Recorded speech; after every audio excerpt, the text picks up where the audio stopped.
He had no choice. Yeah. I'm going to make an announcement, by the way. Some time ago, I did a show, and I'm going to make a correction. I said that Jean Bertrand Aristide was assassinated, but he was No, not. it was not. I saw it. I saw it. Yes. He was abducted, and I was there. I was there when you said it. That was in the Zoom. I heard it. Yeah. But I think he corrected me though. But he was abducted. No. He's alive until now.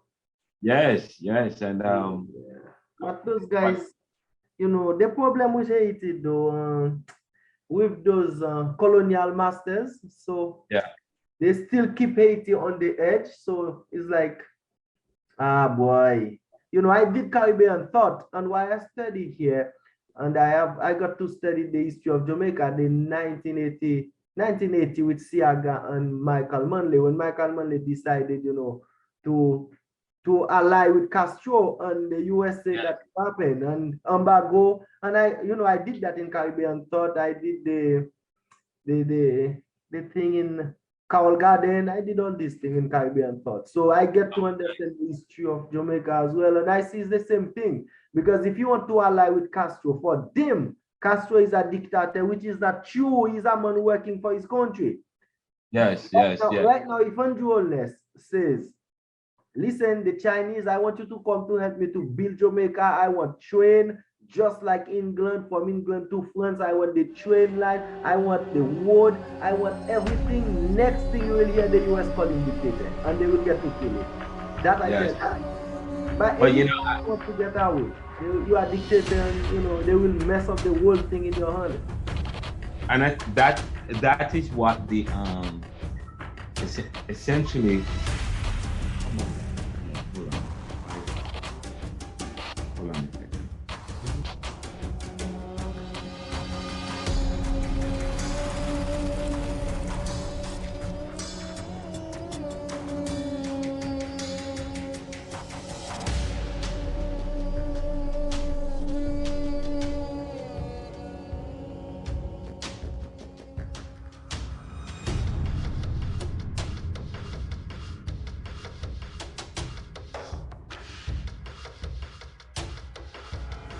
But you know, the petition that we have is really asking for people to support a Haiti. The petition is asking people Caribbean people from all walks of life to sign the petition to support the restoration of Haitian democracy. That's basically what the petition is saying. We're asking Caribbean people to support the restoration of Haitian democracy. Notice the word restoration, because democracy is supposed to be Haiti is supposed to be a part of this democracy. Sorry. Democracy, yes, Haiti. Yes. Yes, sure. A democratic nation, and what does that mean? It means that that's part of this drive for self-determination. That's the whole Caribbean, the whole CARICOM. What we are about is we all got independence, and some of our independence was influenced by the Haitian Revolution. Oh, sure. So we have to support each other. We exist. Haiti is our neighbors, so we have a responsibility to support our brothers and our sisters in the fight for freedom. That's part of Pan-Africanism. That's part if you read, we're going to be reading in the Caribbean Thought. We're going to be reading C.L.R. James, Walter Rodney. We're going to be reading all of these people, and they were seen as West Indian. At one point, I was watching C.L.R. James in an interview yesterday, and in the interview he was talking about the revolution in Cuba, and he said the Cuban Revolution, and he said of Fidel Castro. He said Fidel Castro and the Cubans, they are not black, but the kind of revolution that they have, is a West Indian revolution. Okay. It's a West Indian revolution. It's a revolution for freedom, for self-determination, for nationalism, and so on. And that is the kind. So we all were faced with the same kind of Black liberation, fight for Black liberation. They were part of the Black liberation movement. And of course, there is this Black liberation theology. I mean, Caribbean thought, we talk about Black liberation, the Black liberation movement. And so in theology, there's also Black liberation theology, part of liberation theology. But that is important, part of the fight for independence, the fight for freedom, the fight for nationhood, the fight for self-determination. That's why many of these guys were Marxists. Many of these people became Rastas. Many of these people developed a kind of consciousness that were seen as radical. They were seen, of course, you were radical, even the religion, but many people wanted a radical religion to fight against what they see was oppression. Okay. Sure. And so when you think about it now, Haitians are fighting for the kind of they're fighting for self-determination, they're fighting for self-governance, irrespective of whatever they have the Chinese have a kind, whether or not the Americans don't like communism, whether or not they don't like a particular, it's not their business. At least the Chinese they get to vote who they want. So what we are saying in the petition is that we want a Haitian-led solution. The Haitians should determine who they want who they want to be their prime minister, who they want to be the president. The Haitians to determine who they want to run their country and the kind of governance. They have to come together, not the Americans and not the Brazilians, not the Canadians, no one else. It is the Haitians that have to make the determination. And that is what the petition is saying. That is the drive for that. So, as in Caribbean theology, how does our theology speak to that? What passion? I mean, we talk about the theology of passion. That's what we talk about Christian theology. The Caribbean theology is still one that is informed by the Judeo-Christian faith of virtue, Christian virtue of love and sacrifice, and that being the Good Samaritan. And so what responsibility do we have as Good Samaritan when we see our brothers on the road, such as the Haitians who are fighting right now? The reason why we have the kind of crisis and the challenges that we had over the weekend is because the Haitians are fighting for freedom. They are fighting for freedom. They're fighting for self-governance.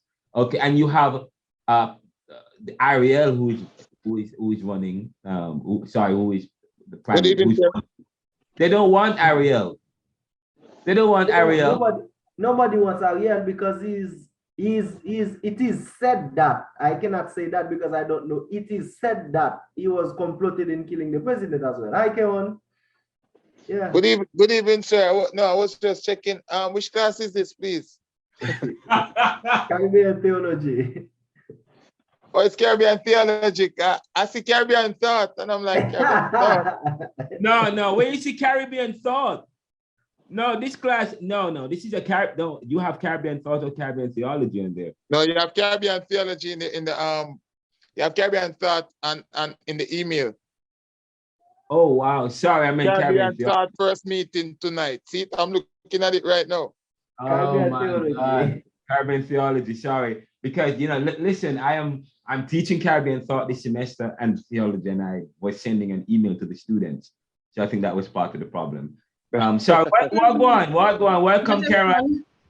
Yeah, I'm here, sir. I'm here. I'm going to take, the tough, dry, no water Jamaica easy. What do you mean no water Jamaica easy? What that mean? The drought is so terrible. They have to be regulating the water. So I'm turning it off in the days and turn it on in the night. Wait, they have a drought in Jamaica right now? Yeah, I mean, there's on this side of the world, I don't know about like the other persons, but our water pressure is so low, and when it does come, it goes away in the morning. So why do you guys have water problems in Jamaica? You guys are surrounded by water. I don't understand.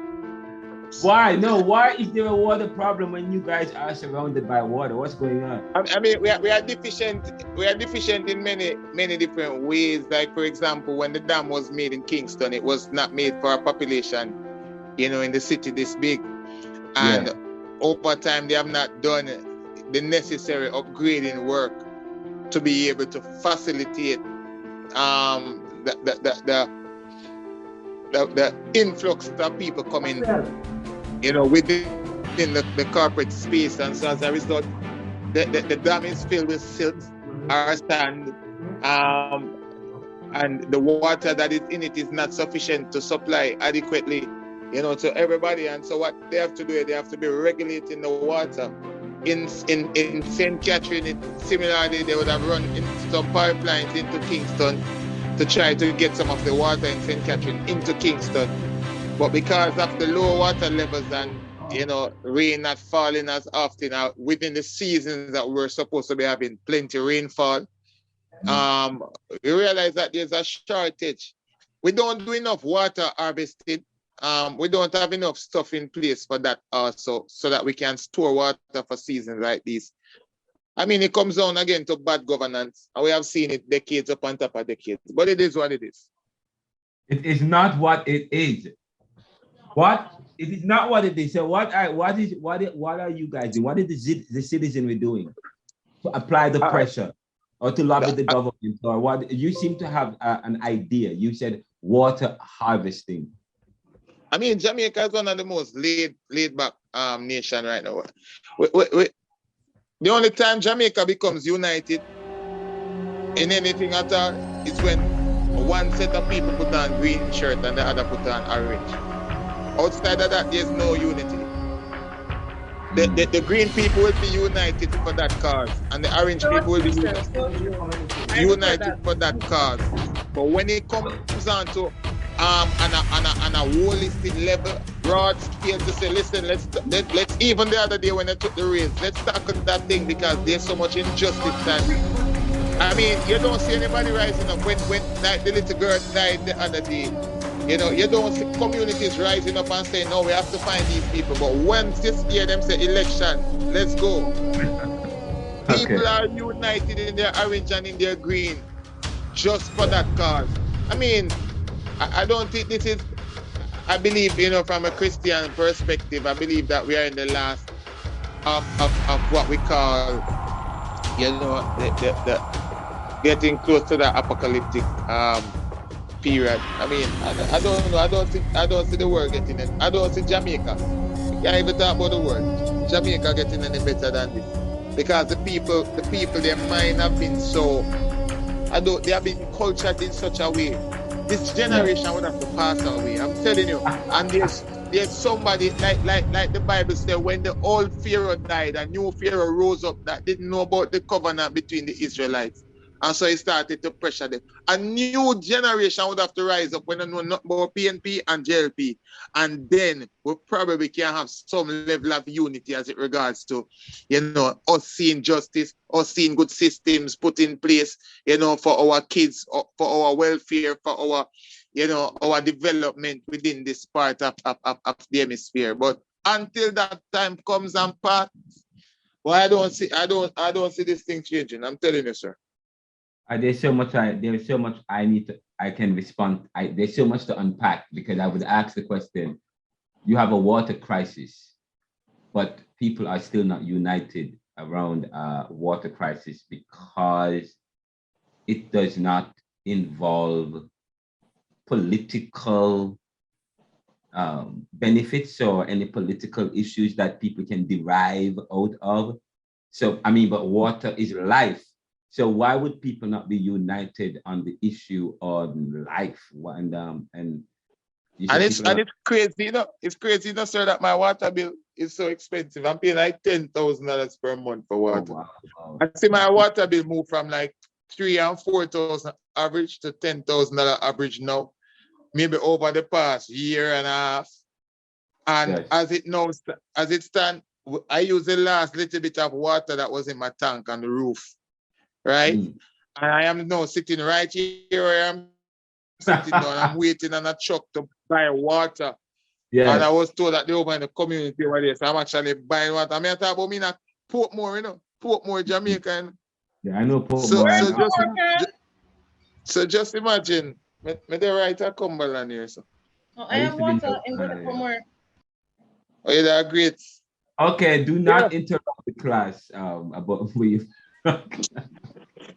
I'm just messing. So, hold on, you having water over there? Or you having low pressures too?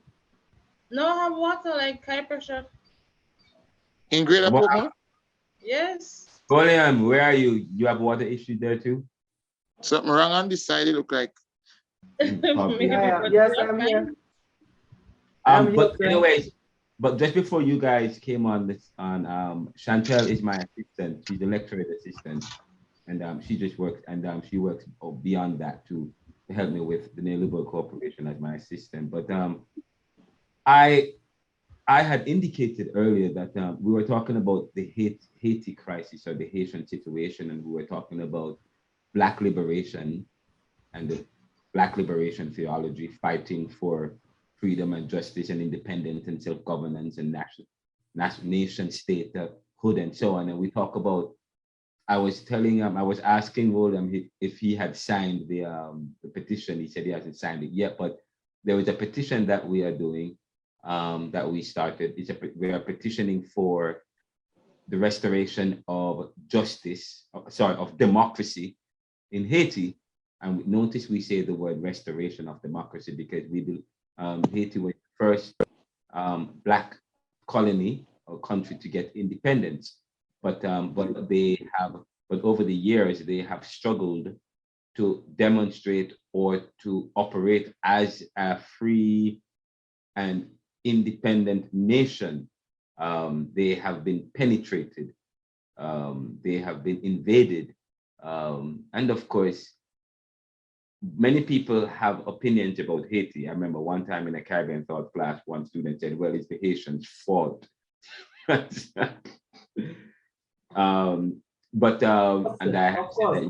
I just said it to you, as a Haitian, it's our fault.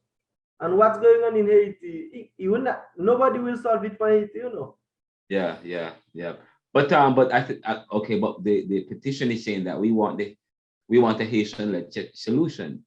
It is the Haitians that must come together, not the and we don't be and it's not the and not interfere. And the first thing we have to do is the Haitians need to elect to have the privilege and the freedom like any other individual from any other human being, have that right and privilege to vote, the democratic right to vote for who they want as their government, to lead them and to help to position them, like what they did in the 90s when they elected Aristide. Now, of course, there are wider issues. So how does our theology speak to the fight? And I said earlier that Jamaica has suspended consular service to Haiti because of the crisis, the violence in Haiti. But the question is, how do we, as a people, we're fighting for change. We did a petition. We created a petition asking for, and in fact, since you guys are here, let me read the petition that we have, because I want you guys to sign the petition, and I think we have a responsibility to. But I'm going to read, I don't want to read the petition yet, though. I want to read an article. I wrote an article about, let me see if I can read it. I wrote an article and I submitted to the Jacobins magazine. I write a lot. I'm a writer. I'm a content creator. I write. I'm a writer. I love to write. And I would tell you that I'm good at it. At this point, I'm good. I'm very good at it. Anyways, but I wrote an article. I submitted it to the Gleaner. I don't know if they're going to publish it. I submitted it to the Jacobins magazine. They may publish it because it's things, they publish things. But it was published in the Neoliberal Post in the Neoliberal Post. And in it, I'm going to share my screen with you so you can see it. Share my screen. Share. Okay, we're sharing the screen. And it's the Neoliberal Post. This is the Neoliberal Post. So listen to it. Says Voices United, a petition for democracy in Haiti by Renaldo McKenzie. And I wrote this on June 12, which was yesterday. And of course, tomorrow is my birthday, so I'm writing like crazy. Some time ago, I prayed and I said, God, give me a lot of content. Give me a lot of content, overwhelm me. And can I tell you, God is giving me a lot of content. I mean, so I was just gonna ask you, like, in writing, do you have a format in terms of you have some checklists, some stuff that you definitely has to add in there, like, you know, you're writing a book right now, and you're probably, I mean, maybe you have a template. That's what I'm trying to find out. Do you have a template from which you write? You always, when you write, you always want to have an outline. You always have an outline, but because of, I mean, I studied philosophy and I have been in college all my life. I'm a career student, probably, you can say. But that, let me answer that question. I said to somebody recently, if you don't read and expose yourself to information and to knowledge, then you can't write anything. You can't develop your thinking. A lot of writing involves, you have to have a critical mind. My writing is directed because I have a particular philosophy. I have developed a particular frame.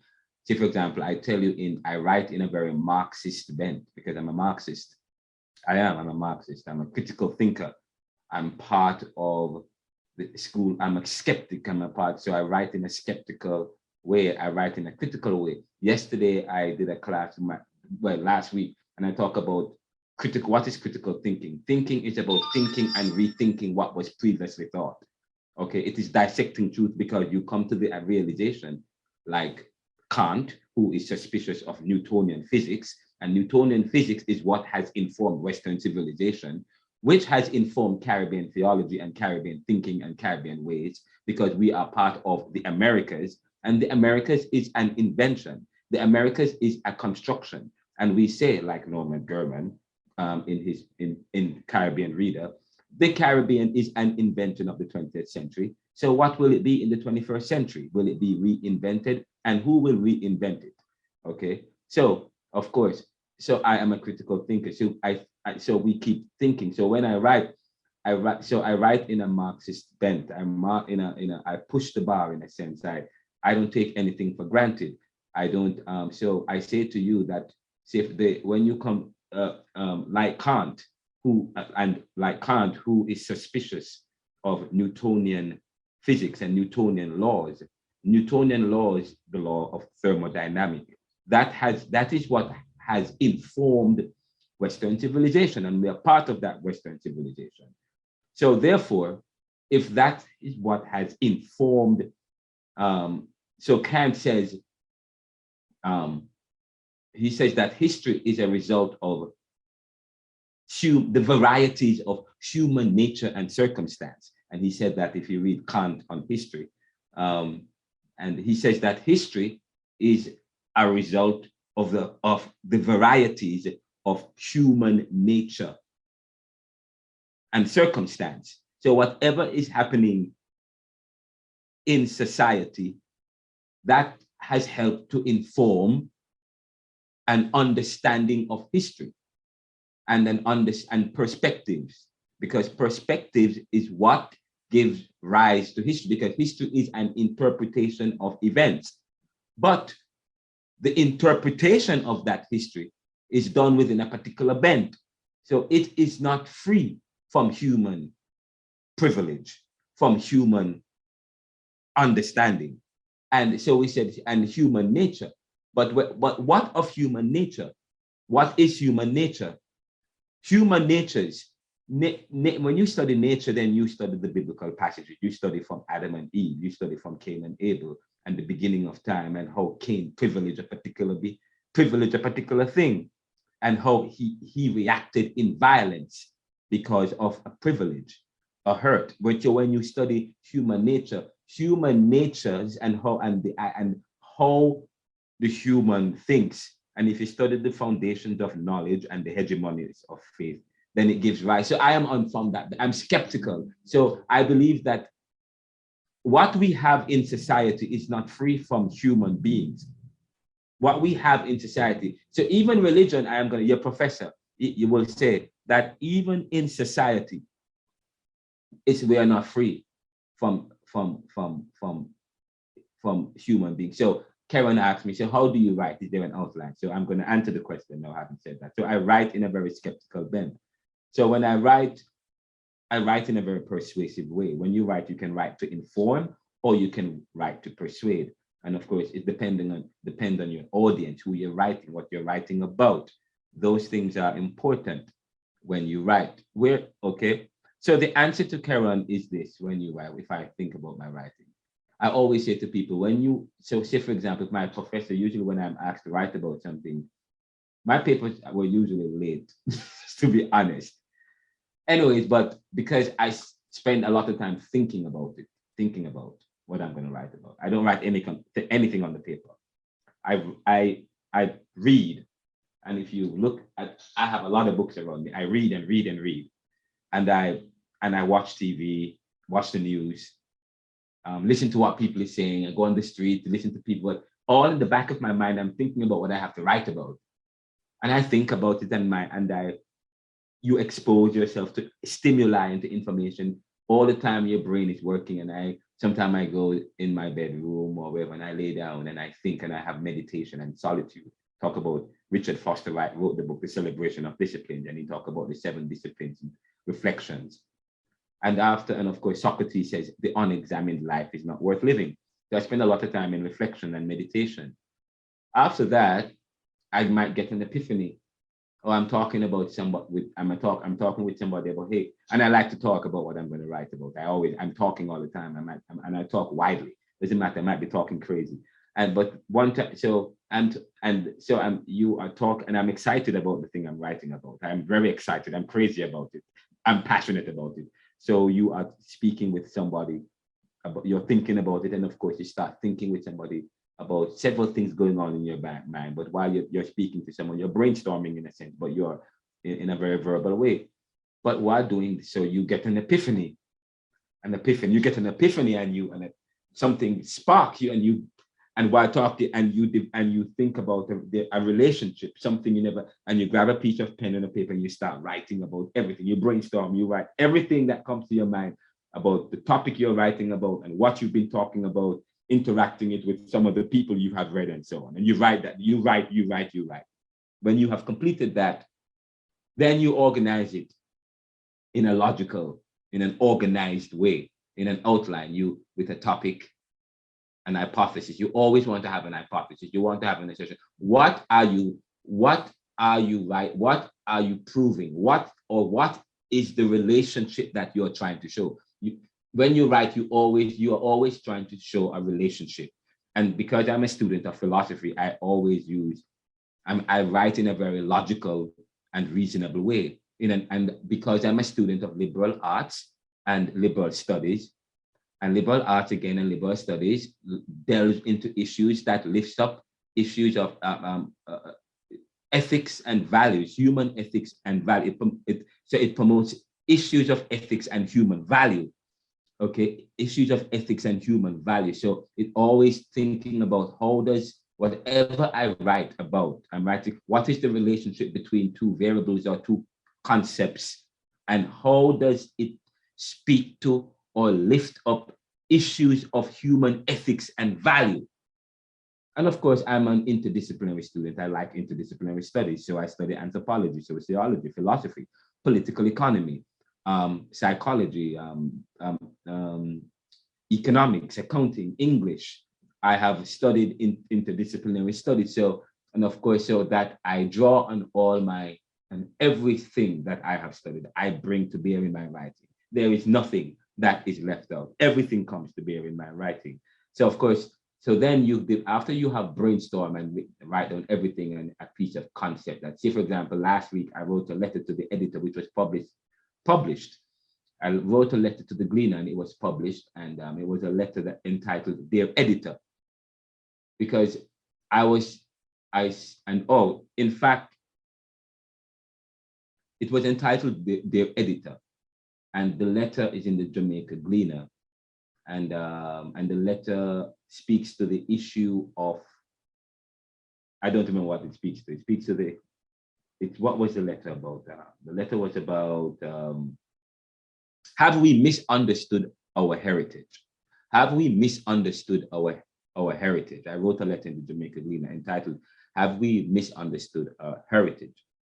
And so I wrote, and I wrote that because I wasn't thinking about writing it. I just was talking to somebody about the Urban Indian Heritage Society and how I had interviewed them for my podcast and for a show that I did, and I had them on the show.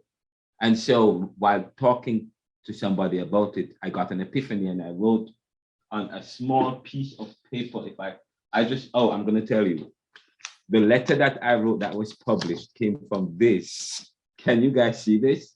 Can you see this? Can you guys, hello? Can you It looks see blank, sir. Look like a blank piece of paper. Oh, wow, I'm sorry. It's because of the, something is wrong with the background. Okay, with the background. But anyway, it's a piece of paper, and I tear it out and I wrote, what is the Jamaican identity? What is the Jamaican heritage or roots? And that's how it started. I just asked a question. Sometimes it's good to ask questions. What is the Jamaican? You always ask yourself questions and because it's part of critical thinking. What is the Jamaican identity? What is the Jamaican root? And that's how it's, and then from there, you develop an outline. Okay. So you always want to develop.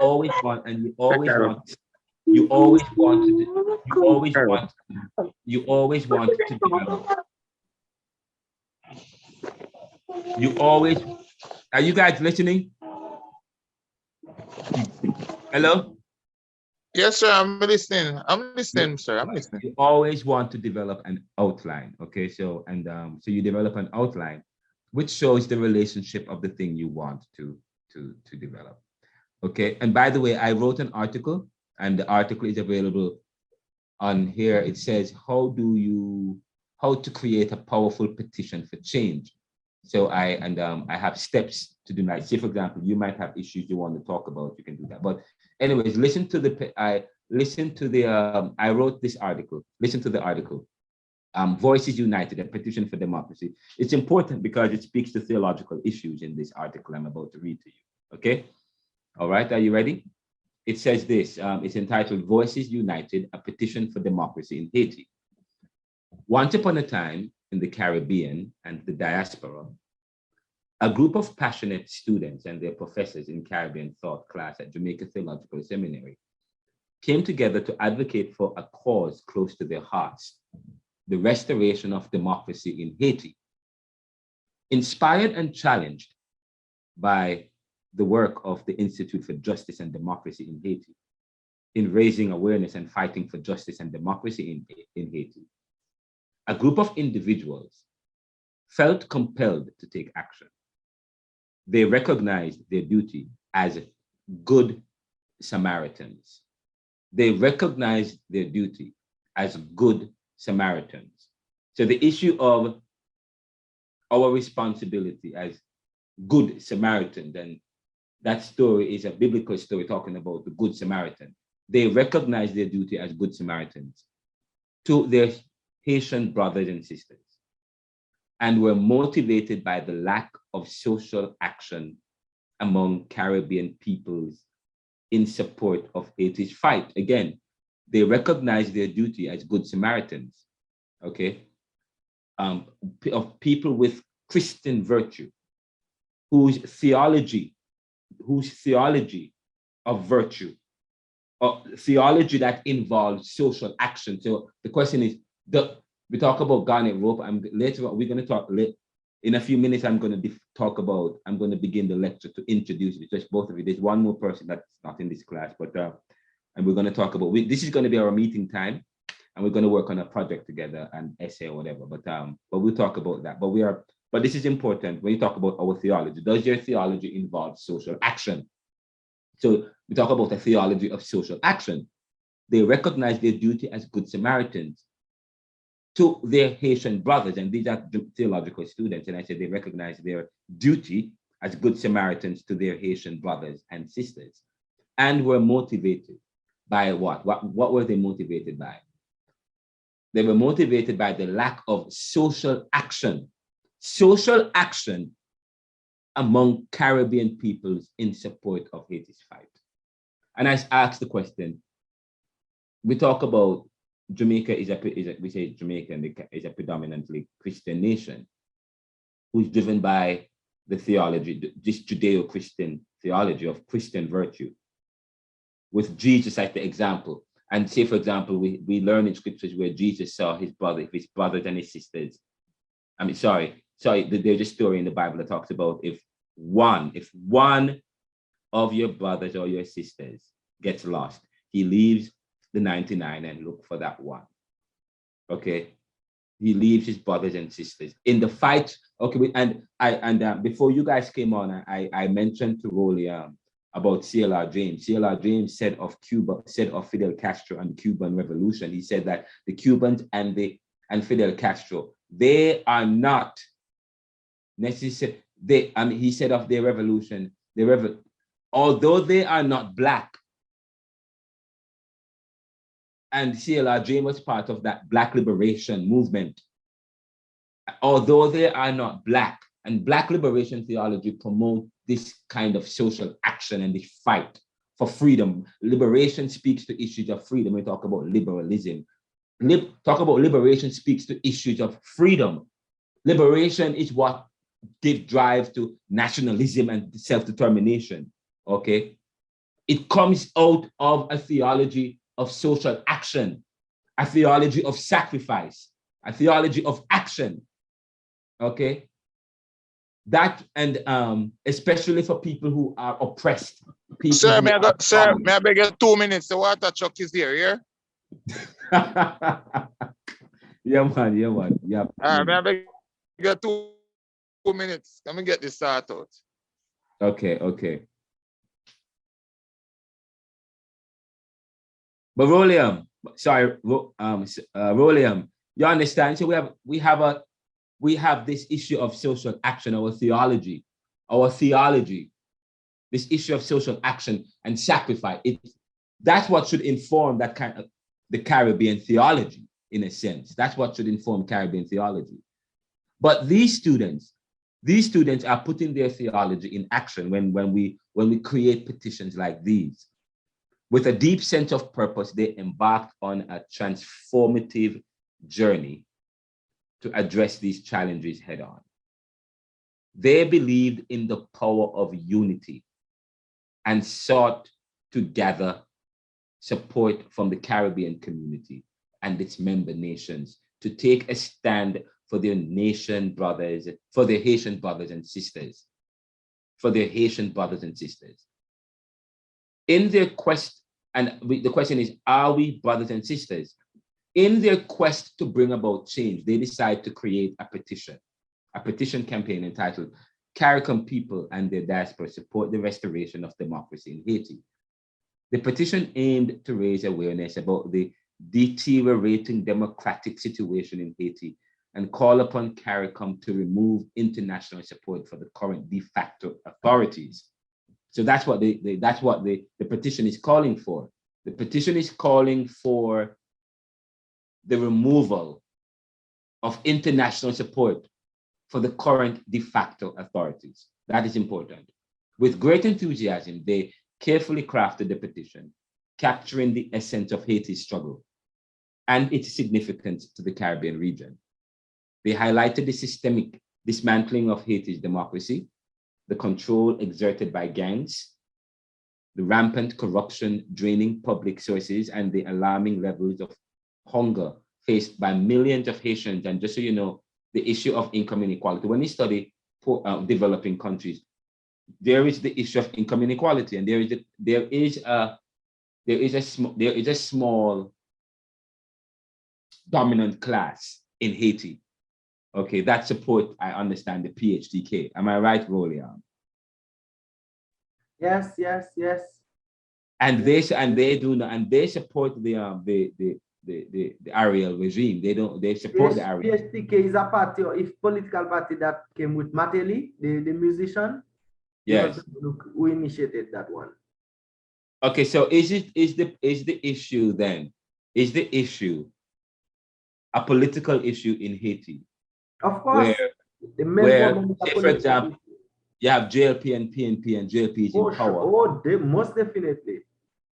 But JLP is but JLP is retaining power and has abandoned all elections. So it's as if they're supposed to have an election, but they're not having one. Yeah, is that the issue? It's the same thing. And not only that too, when you have Lavalas, which is the party for Aristide, when they are not in power, any other party that is in power, they work to deteriorate everything you do. It doesn't matter what you build, they will break it down because they are not in power. When they come in power now, the next party does the same thing. Okay, let me ask a question. PHTK, so the president was assassinated. Yeah. Right. But before he died, just before he died, he had appointed Ariel. Mm-hmm. But he was appointed, but he wasn't confirmed. Is that the issue? He was appointed? Yes, but was he confirmed? No, he was not confirmed by the president. Well, he was appointed, and before his installation, the president was killed. Okay, so there was supposed to be what? Another election for president and another new government. For sure. In fact, that's what Jovenel was working about. He was working on a referendum and election. Yes. When was the last time Haiti had an election? 2017. And how often do you guys have elections in Haiti? Every 5 years, it should be. Oh, so it should be for president every 5 years, for the Senate every 4 years. Okay. So right now, so there should have been an election in 2022, but there hasn't been any election. Why? No election since 2017. Why is that the case?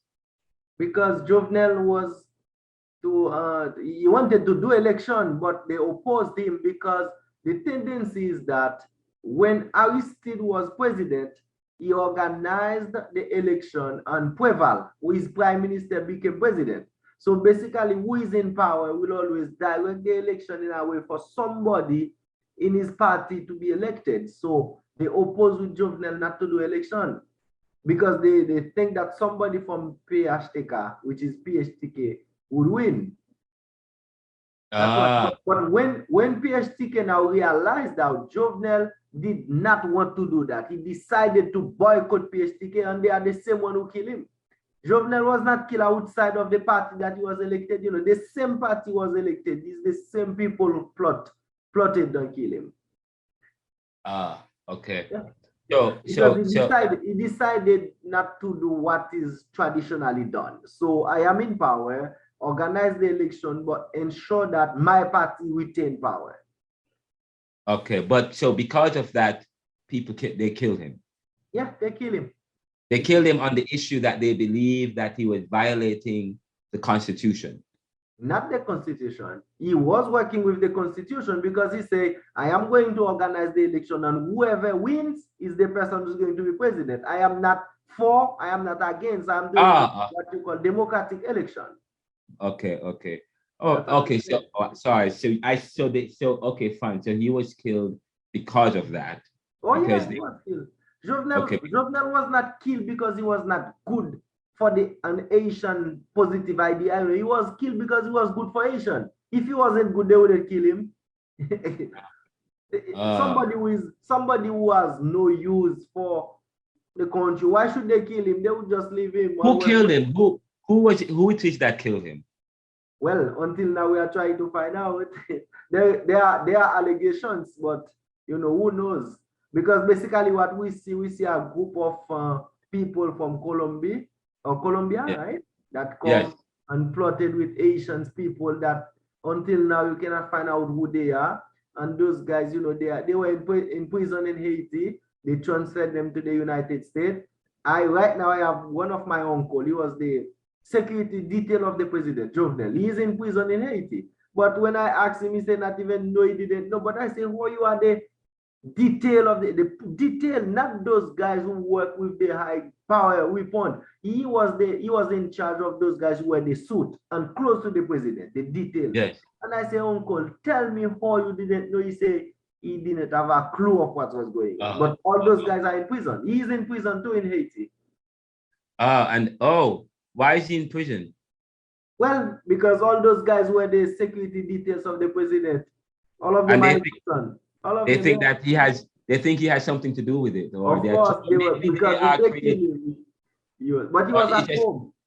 Scapegoat? Are they trying to scapegoat, or probably they're just trying to scapegoat those people? Of course, definitely. Because if you hear allegation that the person who is the current prime minister is somehow implicated, that's the woman Haiti, and that's why Haitian doesn't want him. Haitian don't want him. We don't want him. We don't want him at all, because there are allegations that he has participated in the death of the president. Now, what he should do, he should take himself to court. Each time they invite him, he boycott that, he don't go. So let me ask you a question. So are majority of the Haitians calling for an election and to have Ariel removed? Oh, sure. He should have been removed from yesterday. On both sides? Of course. Well, basically, those people who are with him who getting benefit, they will be still for him. You still have people for him. But the majority of the population, they are against Ariel. 100%. Diaspora against him. Let me ask, is it a fair? Is it a fair call or a fair request or demand by the Haitians requesting for Ariel to be removed? Is it fair? Is it justifiable? Why should he remove himself? Is it fair? Is he legally there? Is he democratically there? That's the question. He's not legally, he's not democratic. He's just a de facto prime minister. Okay.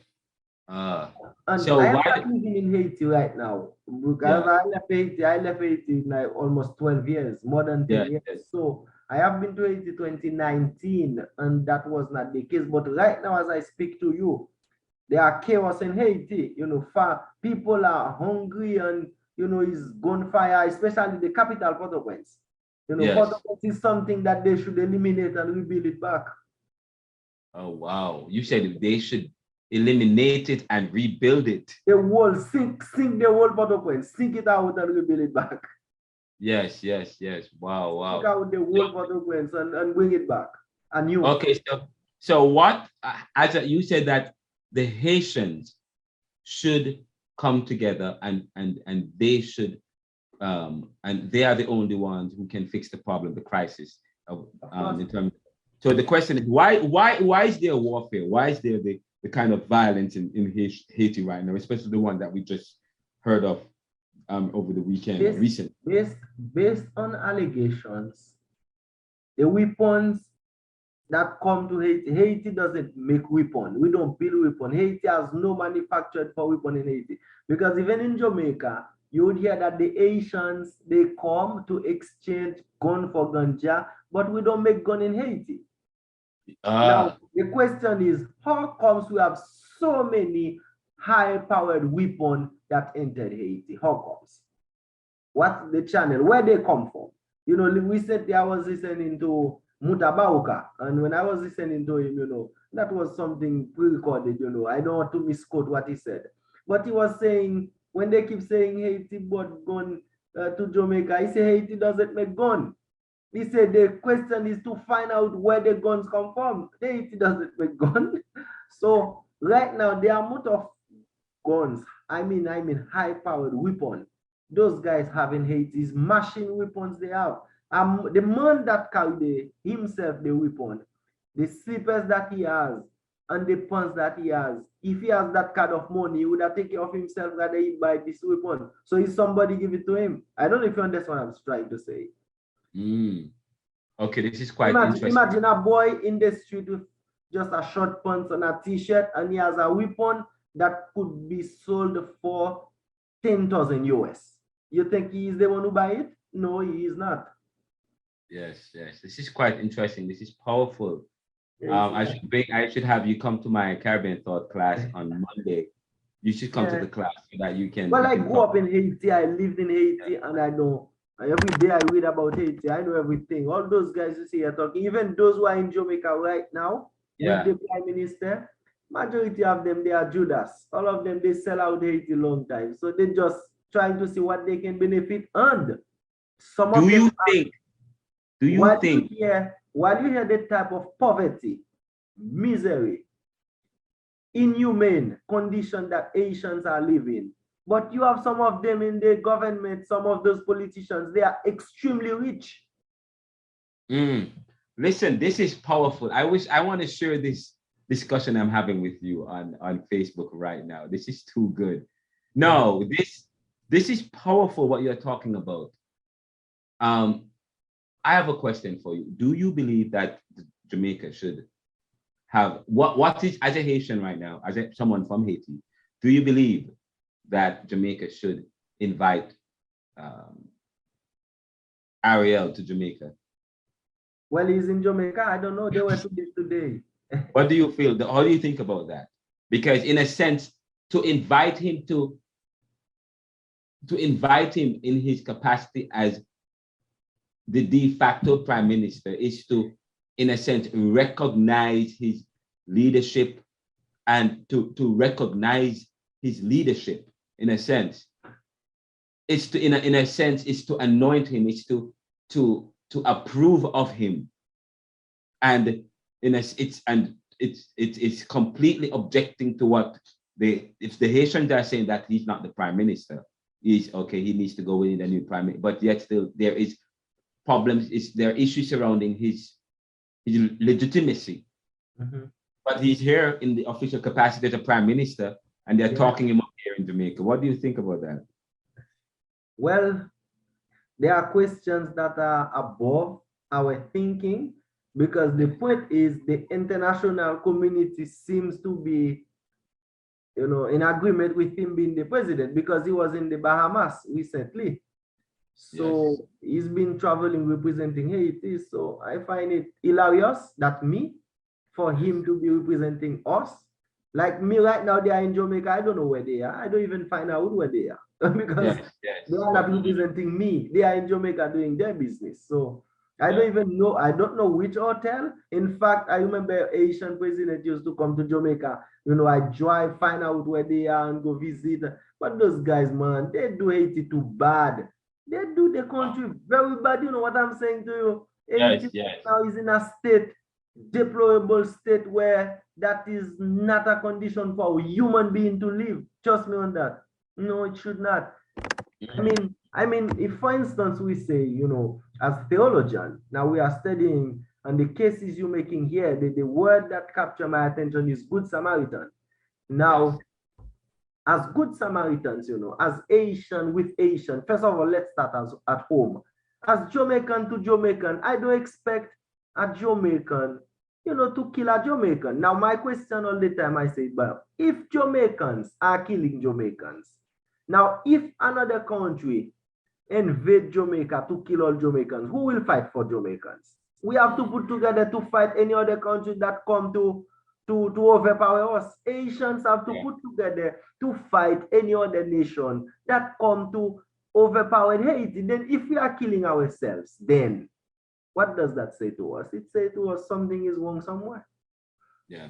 Do you think that removing this Prime Minister Ariel is going to resolve anything?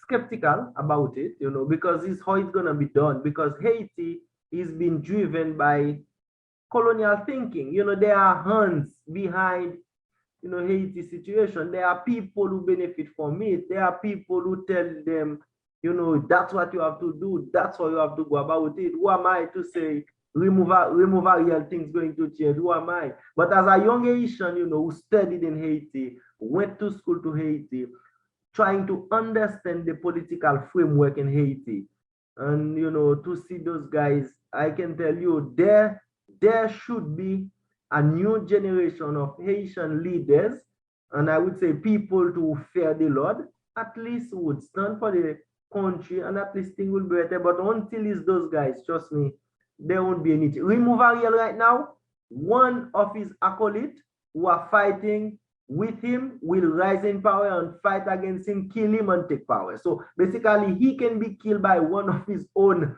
you know, entourage and to take power because it's a quest for power, you know, for monopoly, for autonomy, for money, for so that they can get the resources of the Haiti to use the money and everything. And you know, they are extremely rich, and on the other side you find the people extremely poor, in extreme poverty, extreme riches. So that's how it works. And so now saying remove Ariel for things to change, that's why I don't sign the petition, because I said, will the petition bring a change? Will the petition reach where it's supposed to reach so that voice can be, people, you know, the voice can be heard, that they know, hey, listen, no, give these people a chance. Haiti want a chance, just know that. We need a chance at least to see where to go, because Haiti now we are blind, we can't see. Just as Floyd Judge, what's his name, what was it? Floyd Judge? No. In the state, we can't breathe. We can't breathe at all. Oh, George Floyd. Yes. We can't breathe at all. We can't breathe. It is dilapidated. Oh, wow. Well, the thing is, you sound pessimistic. I am, because those people who are in power, they cannot take the pressure of the colonial masters who will tell them that's what you're supposed to do. Yeah. Because when listen, no, Haitian President Jovenel is killed. He said, no, it's not only Haiti, you know, it's more than that. Haitian, when Jovenel is killed, you think it's only Haitian put together to kill him? No. Everyone, almost the whole world know Jovenel is going to be killed. And those hands, invisible hands, the colonial masters that don't want Haiti to rise to its capacity, they too in the plot to kill Jovenel. Well, I mean, there is also this issue of there is always this antagonism. There's always this issue with Haiti. Haiti's history is not devoid of tension. Yeah. Local tension from the local people, and of course also from your neighbors. What's your neighbors? You share. What are they called? Hispaniola? No, sorry. Yeah, Dominican Republic, Hispaniola. Dominican Republic, DR. Sorry, DR. And you know, I know you've had a history with the. In fact, right now, there was an issue with DR, but DR really don't want you guys. Don't want. No, they don't want Haitian. Well, there is nowhere on the world they want Haitian. It doesn't matter where you go. Recently, I went in the embassy, US, for a visa, and the guy just take my passport. He said, "You are Haitian. What are you doing in Jamaica? How long have you been here?" And he said, "You are not eligible for the visa." Just like that. He just see me as an Asian, and he know all I am doing is running away. All I am doing is maybe go to the US and hide and being illegal. And I have been in Jamaica 12 years. My wife is Jamaican. I have asset here. I have money here. So, but he look at me all in his mind, you are Asian. So you are not eligible. And where I am going to travel from the US, but I'm going Kenya in a meeting in Kenya, Nairobi. But I'm just passing in the US. I say transit I apply for, in fact, not even for a visitor's visa, but the guy just take the passport and say, "You are Asian. What are you doing in Jamaica? How long have you been here?" Just like that. So as a Asian, you are labeled. You're labeled. We are labeled negatively. So it's a shame for the leaders to bring Haiti to that. But the part again is that those colonial masters who enslaved Haiti and took all his wealth, they don't want Haiti to rise. They will always keep Haiti where it is. Unless we Haitians say, okay, it's either you kill all of us or we rise to our potential, we're not going anywhere. Okay, there's another issue that I will raise with you, because I've seen several of the documents, letters from several of your government activists, advocates talking about the problem and so on. But do you think part of the reason why the world, the big countries from the global north, the former colonial masters who are still colonial masters in a sense, they are. Do you think that part of the reason that they don't want Haiti to rise is because of the allegation or the legal filing or the legal suit, which I believe many are saying is justifiable, I get that Haiti have against France. Do you think that Haiti has, because of this, the story Jean Bertrand was trying to sue, was putting together a legal claim against France to recoup money that they had paid them for restitution. Restitution. Do you think it has something to do with that? Possible. I won't know. Possible. One thing I know though, Haiti, why I don't want clearly to say that Haiti is being paid for being the first Black country to gain independence. Why I don't want to say that is because Haitians are not united. Now, if we as Haitians were united and stand together for Haiti to become better, now I would say, okay, then all those, colonial masters that are fighting Haiti, so it's because, they don't want us to rise. But because we Haitians are divided, how on earth you think Haitians can put how much money that you would pay an Haitian for him to go kill his own president? That should not happen. Once you reach, you see how people can reach to the point, the money that they give him, or power, or benefits, or whatever you call it, and he agree to plot with outsider to come in his own homeland to kill his own president or their own president. This is extreme. It means there is nothing they cannot do. Yes. That's the point, if Haitians can agree with outsider or whichever their amount of money or power or privileges, and they agree to come kill a president in your own country, whether he is good or bad. So you think the Colombian president is the best in the world, but the Colombian will not ask you to come and help us to kill our president. They will not ask you that. You think their president is the best? No, he's not. In fact, what we know in politics, is that label politicians are all the same. So their president in Colombia is not the best, but they will not ask you to come help them to kill their own. Why should you ask them to come help you to kill your own? Impossible. If you can get to do that, like me, Jovenel, I don't know him, I never care about him, but I feel like I hate him because he was too naive. Allow them to kill him like that. That should not happen. Well, I mean, so that's a good question. That's a good point you made, because naivete.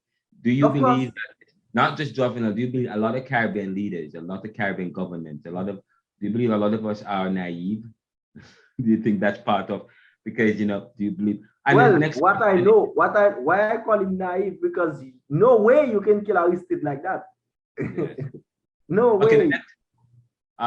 You can come to Aristide house and take him and kill him like that. No way, not even in your dream. So not all the leaders. Wow. Now I have another question. In terms of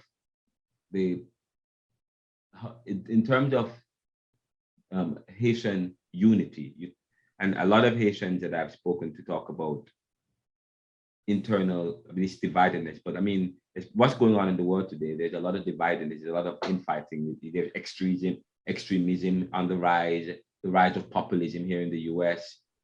There's, for example, in Jamaica in the 1980s and 90s, and even now there is still this issue of fighting between, there was this tribal warfare which impeded Jamaica's growth and development in a sense.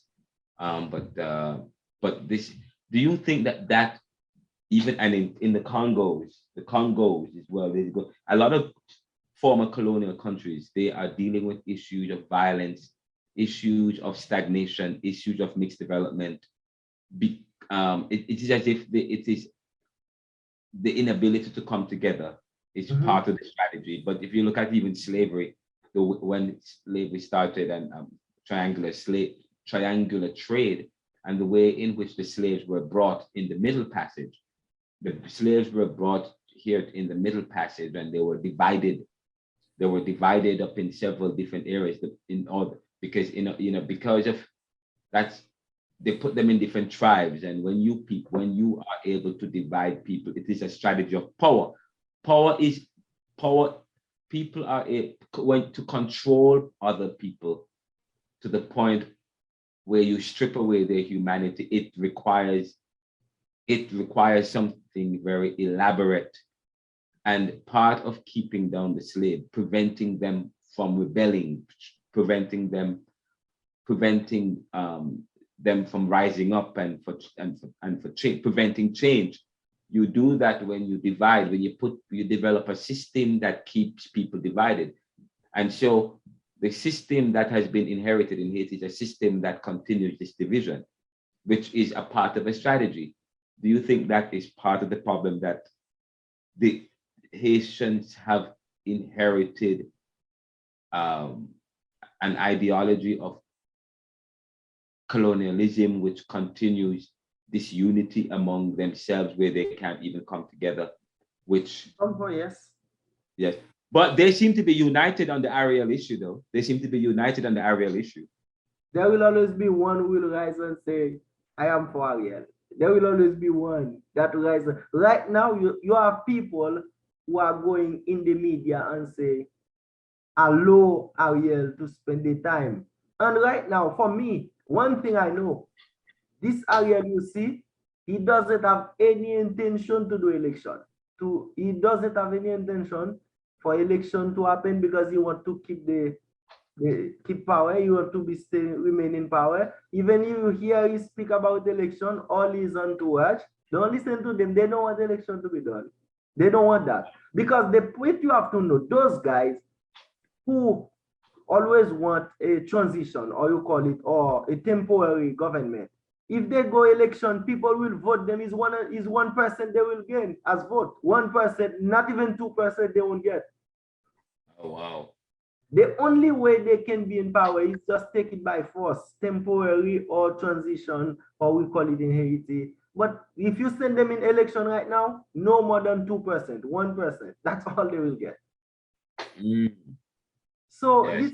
this is a big issue, but it hurts me when I see Haiti in the state, as Haitian, it hurts me, and to see, the potential that I know we have. I went to Haiti with my wife. Yes.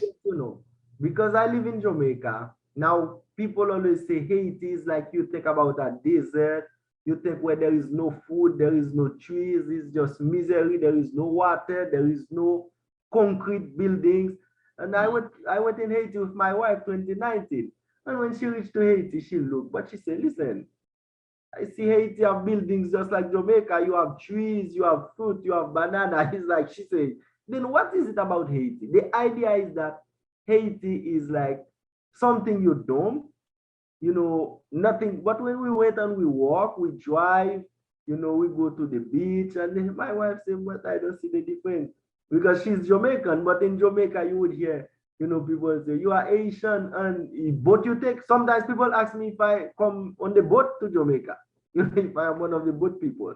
That's the only thing they know about Haiti. We take boat and go in the sea and die, or whatever. Let me ask a question. Haiti, what is it that is distinctive, or what it is about Haiti what it is about Haiti's history, what it is about Haiti's history that distinguishes it from other Caribbean West Indian countries, or former colonized West Indian countries? What in their history, what it is? Do you know? Well, each one of us, basically Haiti was first and foremost colonized by France, right? Other countries like Jamaica, British. So there is some kind of difference here. And we speak French in Haiti and Haitian Creole. Now in Jamaica, we speak English. So yes. After that, about the history, what Haiti is the first Black nation that gained independence in 1804. And Haiti, during the time before we come in that so-called democracy in Haiti, Haiti was in a state like Jamaican used to go to Haiti to buy. They use when Jamaican used to go to Haiti doing Duvalier. Duvalier say once you reach in Haiti, you are a free man, live life. And Haiti was beautiful. So basically, we have that long legacy of being the good Samaritan. Haiti, yeah, of being the good Samaritan. But now we turn into that whatever, I don't know what we become now. So, but you see, in the Caribbean though, I am very much grateful for Jamaica. And every day I say thanks to Jamaica, because Jamaica is the only Caribbean country. Let me not say only, because that's where I live, you know. I know Jamaica, I don't know anywhere else. But I think Jamaica somehow kind, you know, look at Asian like Asians are our brothers. So they kind of sympathize with us. That in Jamaica. This is, whether it's the government, whether the people of Jamaica, the only problem they might have with us, our accent. So when I speak, you know, my accent is not Jamaican. So probably they would ask me where you come from. But you can see that kind of sympathy, that kind of love from Jamaican for Haitians, that when we go to some other islands in the Caribbean, they would just wash you out, kill or beat or, you know, put us to prison and ship us back to Haiti. But Jamaican always have that kind of sympathy. This is something I appreciate. I think Jamaica is always want to hear something good about Haiti. I believe that. I don't know why. I don't know when we came from Africa, if we came on the same boat, but they ship some to the French country, some to the English, so we remain brothers and sisters. But I know Jamaica has that kind of love for Haiti, because when the Haitians come here to work in the organization I'm working, that's the place we get work permit easy. In all the islands in the Caribbean, Jamaica give us work permit easy. Jamaica, they give us work permit and they allow us, but other countries, some of them, they don't want Haitians at all.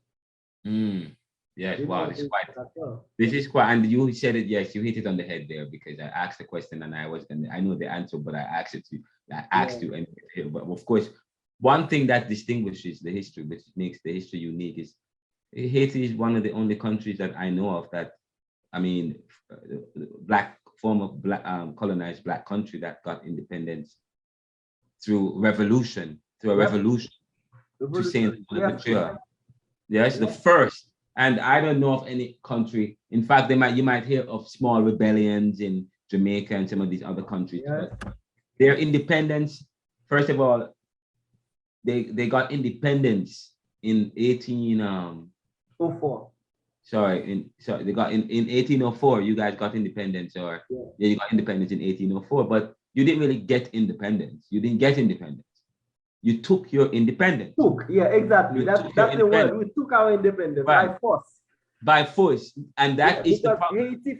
Haiti fought the greatest army of the time with Napoleon Bonaparte from France. Yes, that was the greatest and the most powerful. But remember too, there was that Jamaican priest who was very much instrumental in our independence, Dirty Bookman. So we have him in our institute in Haiti. He was a Jamaican.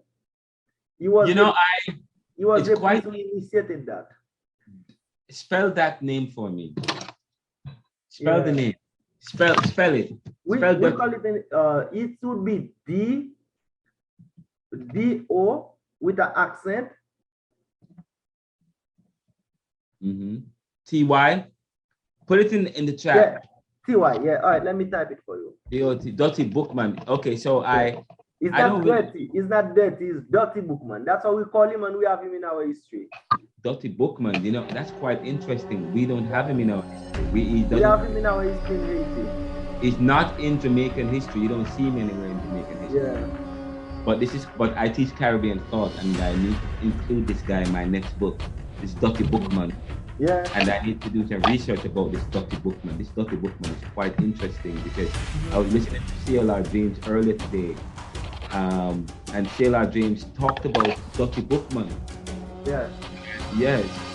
And Dirty Bookman, he said, and he was the priest, because 1 year before, he was the priest who was there, having a ceremony. The Haitian had a ceremony, and after the ceremony, that's when now they went for battle. Where I see the chat now. Wow, this is okay. He was very instrumental. Yeah, we believe in that. So, and sir? here is that. Yes. Right. I've read about him before. He is born in Senegambia. He was a slave in Jamaica, and he ended up in Haiti and started some leaderships over there, and then that's how they said he was a voodoo priest in Haiti. Yes. And I guess right. Yeah. When you say he's a voodoo priest, I thought you meant he was a Catholic priest. I didn't know that you meant voodoo priest. So Dottie Bookman. DUTTYBOUKMAN. That's the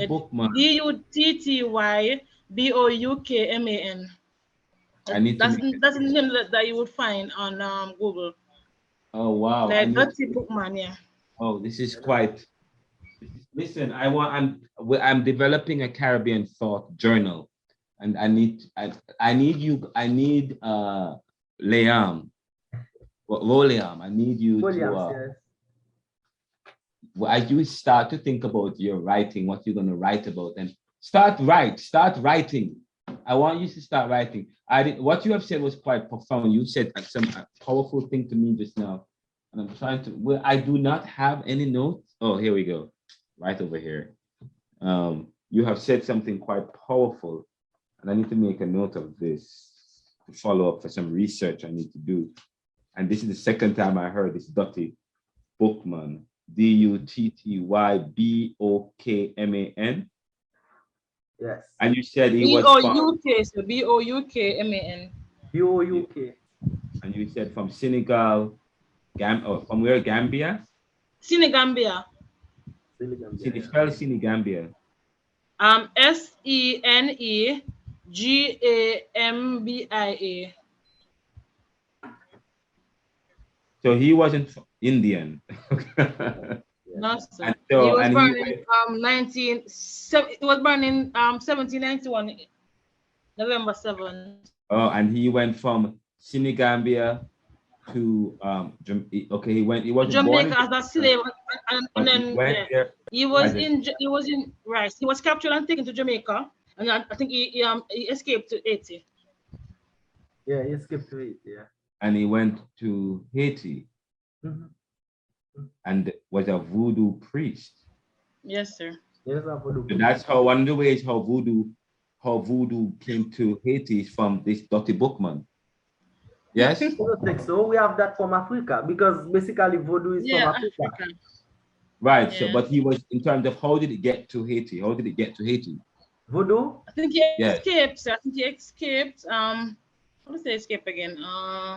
He escaped. But that's fine. But yeah, it came from Africa. So when the slaves came to Haiti, so you have voodoo. But why is it that Haiti is known for voodoo, but it's not in Jamaica or other Caribbean islands? That's the point, because I studied and taught religion. And religion I studied, I was studying voodoo. But people think that voodoo is originated from Haiti. Not at all. It's from Africa. No. Now, when the slaves were being transported, if I can put it this way, to Haiti, they came with their religion, they practice it, and it get to be planted in Haiti. That's how voodoo get to be in Haiti. They came with that religion from wherever they came from, in Africa, and they came with their religion. Right now, if they take all the Jamaicans and they brought them to UK, so we go over there as Christians, so we practice it, and the generations to come will be Christians. So it's just like that. What is the dominant religion in Haiti? Is it what is it? The dominant religion? It's Christianity. Yeah. Christianity. It's not voodoo. Me, as I tell you, as a Haitian, I don't know what is voodoo. I don't know anything about voodoo. Yeah, it's just like it's as if voodoo is not a major religion or faith or practice. It's just it is a practice. It is a practice, and the religion of Haiti is voodoo. For instance, like you say, religion of Jamaica is Christianity, something like that. Yes. The religion of Haiti is voodoo, but not majority Haitians don't practice voodoo. But hold up. I don't understand. How is it that the religion of Haiti is voodoo, but majority don't practice it? Because the point is, what it is meant to be, that's not what they use it for. Because voodoo, what it was meant to be what it was meant to be, that's not what they practice it for, based on what I hear, because voodoo was like, it's something that works with ancestral spirit. For instance, I believe like my great-grandfather died and he's going to protect me. I am in Jamaica, so I know my great-grandfather or my grandfather's spirit is with me to protect me. That's voodoo. That's a practice. Oh, so it has nothing to do with ancestral spirit. It has nothing to do with hurting people. Well, that was not what it was meant to do, but that's what they use it for today. It used to hurt people. Like in Jamaica, here people say, "Im obia me" or whatever. It's same thing in Haiti. The obia use the same thing they use, the same word. And that was not, voodoo was not meant for that. It was a belief in ancestral spirit that you know your great-grandfather is there protecting you, and that's all. So okay, so it was more, so the theology and teaching, the understanding and practices and uses of voodoo has evolved over time to take on new meaning. Now new meaning, yes. So now that it is being used for something else, in terms of using it, sending it, using it to mean that people can have control over other people. No, that's not what it was. It was not used to hurt people. It was not used for evil. Just like Rasta, people will tell you in Haiti, a Rasta is somebody who is, they say, sacred. You don't do hurt. You don't hurt people. You don't whatever. That's the meaning. So do you have people who are Christians who practice? Is voodoo incorporated within the Christian faith and Christian theology? No. Christians are not voodoo. Voodoo practiced by people who are voodoo. Christians are Christians. Christians, right? So. Okay. Different religion. Yeah. So voodoo, the practice of voodoo, is that part of a particular religion? Voodooism or what is voodooism? Voodooism, that is it. Voodooism. Okay. But the theology is belief in ancestral spirit. It's like I am here. For instance, in Jamaica, I see the guys do it too. I didn't know. I used to see it in Haiti. For instance, the guy go for a liquor. And when he take the liquor, you see it shows some on the left, some on the right. They do that in Haiti. Believe that before they drink, they feed the spirit. That's the meaning in Haiti. Okay. Before they feed the spirit. But I see they do it in Jamaica too. But let me say, okay, if when you study word religion and when we talk about theology, theology comes from theos and we know that already, theos and ology. Okay, it's the study of God, or the study of the ultimate. It's an understanding of God. And of course, but the question I want to ask you is, as we think about, when you think about other religion, say for example, Christianity and other major religions in the world, do you believe that there is or are any other faiths or religion that is influenced by voodooism? Do you think that there is any influence? Let me ask you, let me say that. In Catholicism, Catholicism there is a theology of the afterlife, as it really, the theology of death. What is your theology of death? How does the Catholic Church? The theology of death is, I mean, there is a belief in purgatory. This idea of purgatory. Yeah. The idea of this praying to the dead. Yeah. That is part of voodooism. That is part of voodoo worship. I believe in the existence and continued presence and reality, in a sense, and not necessarily physical reality, but outside of a reality. There is an understanding and a belief and acceptance that their spirits exist and they pray to these spirits. And I'm saying to you that doesn't that bear some resemblance with voodooism?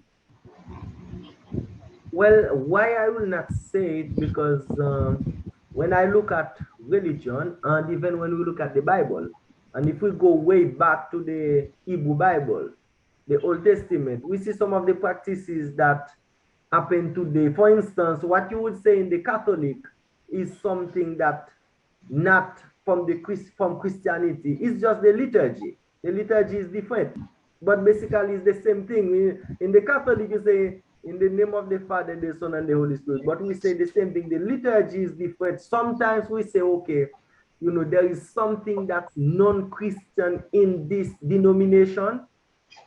But when you study better, because when I studied how religions used to be practiced in the Old Testament, when I look at Moses and some other guys, so there are things, if I say it as a theologian, you know, people will want me out. So I think the liturgies are different, but what I know about voodoo is the belief that the ancestors' spirit are protecting me. For instance, when I'm going to travel, I go in the vehicle, and I say, okay, I know my great grandfather's spirit is with me, so there won't be any accident. Even if there is any, I won't hurt. Nothing will hurt me because I have a spirit protecting me. That's the belief. Does it believe?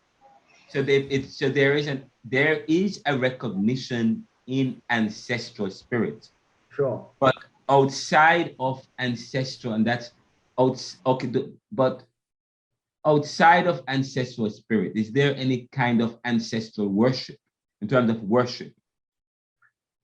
Yes, the worship is different based on what I read. So they have some name, like you will say Ogu, Ogufera, you would hear Ezili, you would hear Ezili Danto, Zimbala.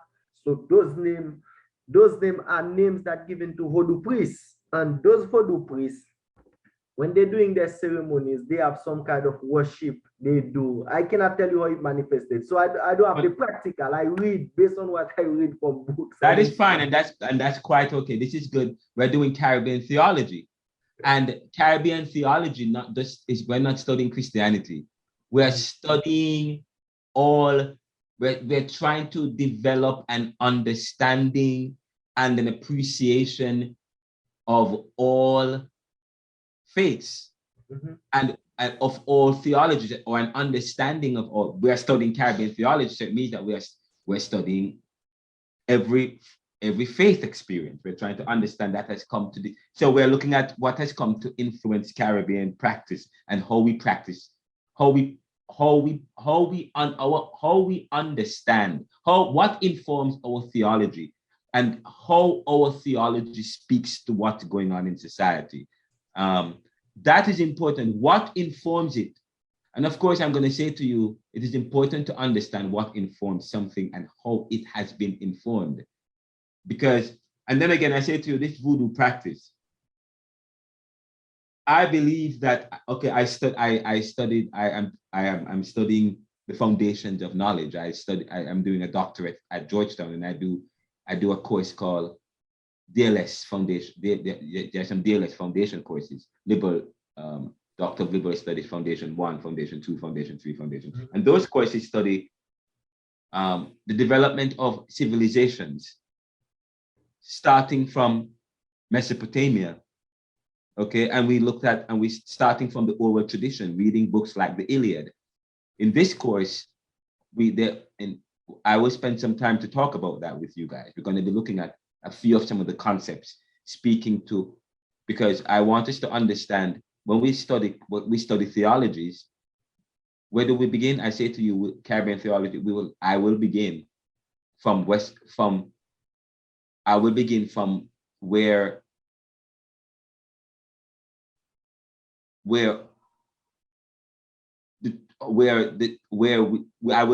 the traditions from which our theology comes from.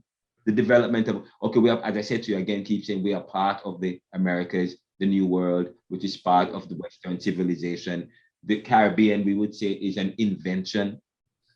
So we have to study that. But when you study Kemetic, have you heard about Kemetic spirituality? No. Okay, all right. When you start, I wrote something about Kemet. Kemetic spirit or Kemetic, it comes from out of Egyptology, and Kemetic spirituality speaks about it promotes the spirit, the life, a recognition of the human, of the individual. But the practices of Kemet and a lot of Egyptian, say for example, okay, where am I going with this? Europeans have traveled the world from the beginning of Europeans and peoples and Greeks and the Romans. They all traveled the world, and Africa has been penetrated and invaded and borrowed from. Mm-hmm. So that when you study religion and you look at how religions have evolved, you see how religions, there are some similarities in their practices. And we talk about a lot of philosophies, Western philosophies have been influenced by African philosophy. In fact, there's been a lot of plagiarism. Some of these guys, some of these inventors, they would go to these African countries, Egypt and Africa and so on, and they would take over their cultures and incorporate it within and develop new West. Say, for example, I said Pythagoras' theorem came out of an African ideology. Mm-hmm. In fact, if you read C.L.R. James, C.L.R. James said that the Africans that they brought, that came from Africa, they must have been some of the best Africans. They were very intelligent and they were of fine physique, because the Middle Passage was terrible. The Middle Passage was brutal. And to survive the Middle Passage, and then within a few years, these slaves from Africa were able to understand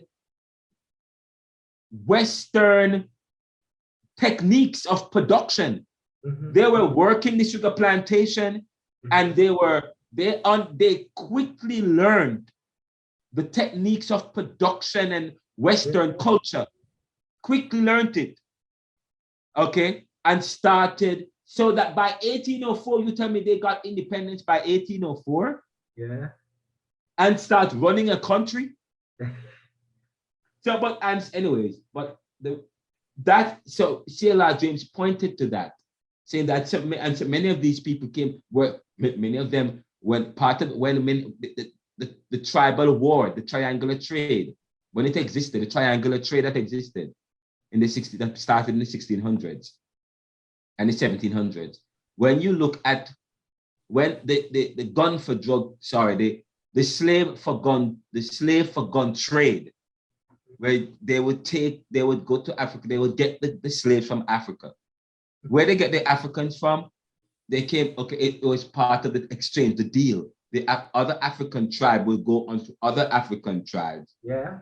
Steal their best people, of course, because the Europeans, they wanted the best and the fittest and the brightest, okay, and they would capture the princes and the queens and the warrior men and the generals and the sons of the princes who would go out to fight. Those are the people that they captured and sent back to the Caribbean. Yeah. So yes, they were intelligent, and because how quickly these Africans that came to the New World, how quickly they adapted and were able, and not all, but the thing is, how they came to the New World. They were divided up and mixed up, and they were strategically placed in such a way where they couldn't come together.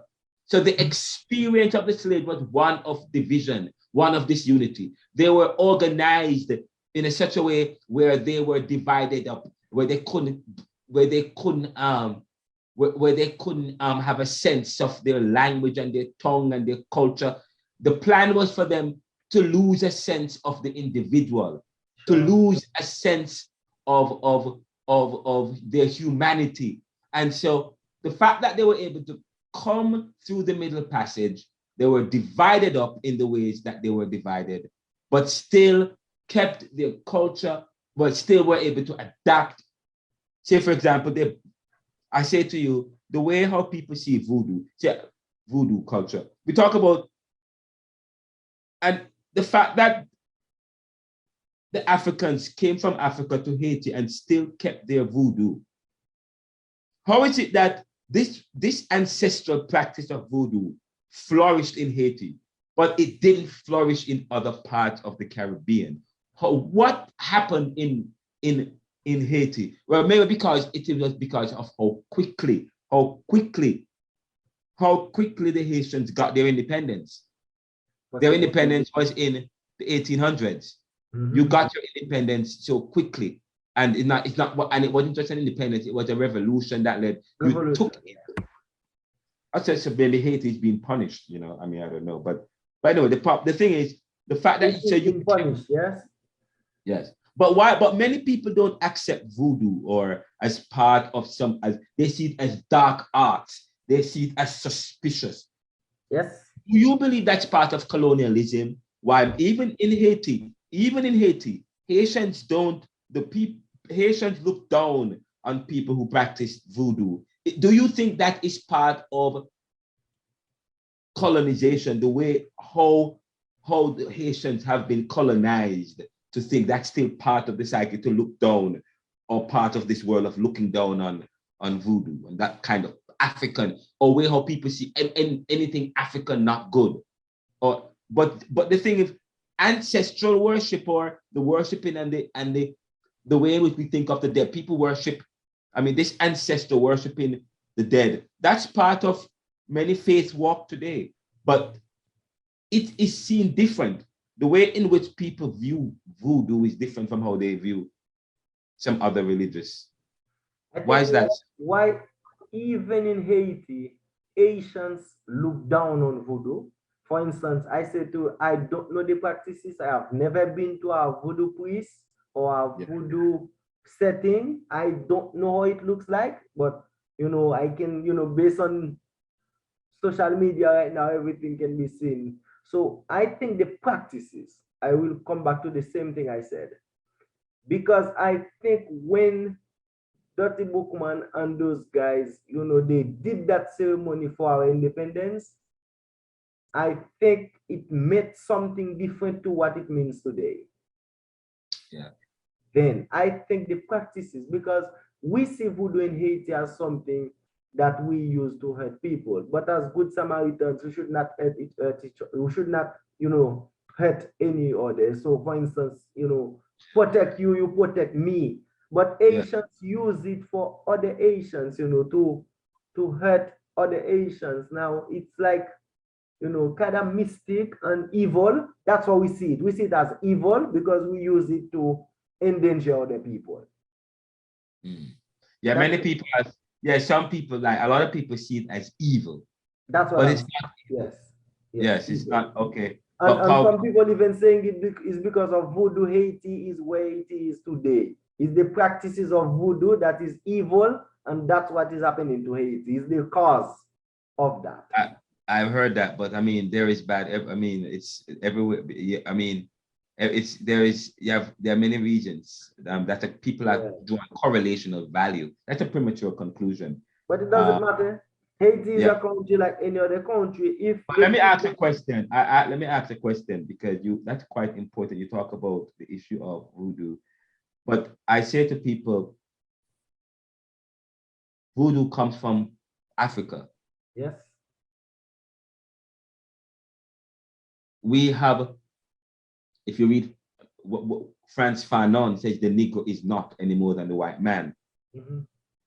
Anything we have oftentimes heard during colonization, the period of colonization,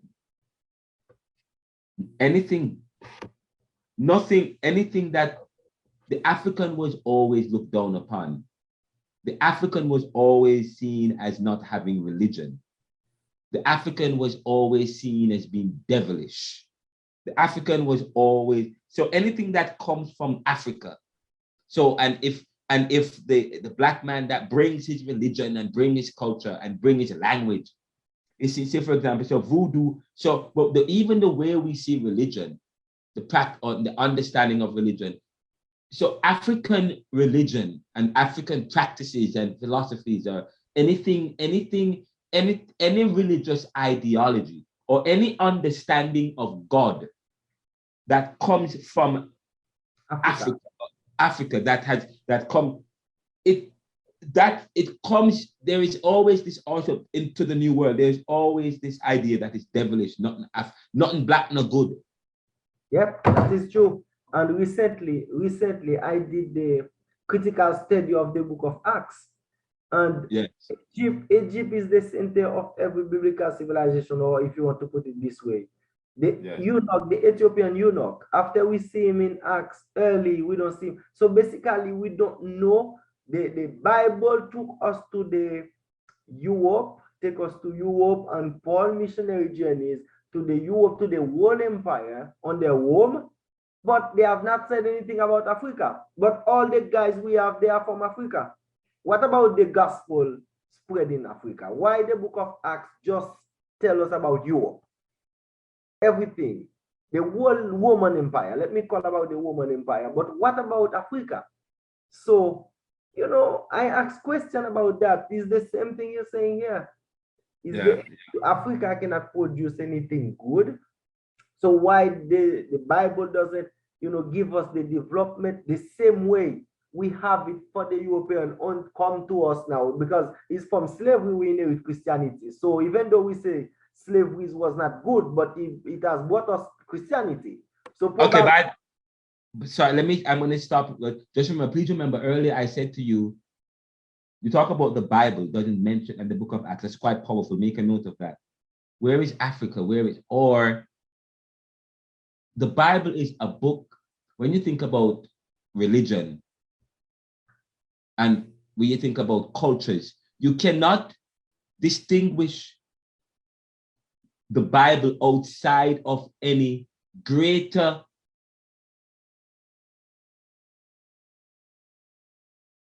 historical context that occurred in history. Mm-hmm. You cannot distinguish it. The Bible cannot be seen outside of that. And I tell you, and I'm sure we're going to have some time. I'm going to show you, we're going to have some time to get into that. And that's part of my study. I'm studying power, privilege, position, and status. I'm studying that now. This is part of my doctoral studies. Mm-hmm. But it's quite powerful when you study traditions from the first tradition to now. You see, I said to you, Kant said that history is a result of the varieties of human nature and circumstances. Human nature. The Bible is seen as a theological piece of work, of record, is seen as the inspired word of God. Yes. It is seen as the inspired work of God. But it is as if the inspiration was just for the Roman Empire. Was just because, you know, when you look at how the Bible is written glowingly about a certain group of people, a certain group. Even in fact, you look at the Jews and the Hebrew people, they don't have the New Testament. Why? Because the New Testament does not speak to the Hebrew people, to their traditions, their history, their hope. So they cherry pick or they take for them as normative and understanding a theological understanding that speaks to their tradition, their hopes and their circumstances. Yep. The Christian Bible, the New Testament, doesn't speak to their traditions, their value, and their hopes and the circumstances. It doesn't speak to. So, of course, the Gentiles and the other religion at the time, the Romans and so on, they weren't accepted And so they were looking for acceptance, and of here we come at Jesus, or something about scripture that talks about. So in a sense, and I say to people that we're going to talk about that in Caribbean theology. The Bible that we have today, that is why you talk about Mutabaruka, you talk about the Rastafarianism, Yes. talk about liberation theology. There was a problem. In Black liberation theology had a problem accepting the Bible, and many people think, and the reason for that is because it doesn't speak to the experiences of the people of the Caribbean people, of the Black man and what they go through. It was written in that speaks to a particular people's culture and tradition, and quite so, and nothing is wrong with that, because. But what happens is when you start to privilege something, when you start to privilege or make something exceptional, and look down on other people and to impose one values on the other based on a particular tradition, which then comes out of ethnocentrism, Occidentalism, and Orientalism. Orientalism, yes. Our theology, our borrowed theology cannot be a theology that is ethnocentric.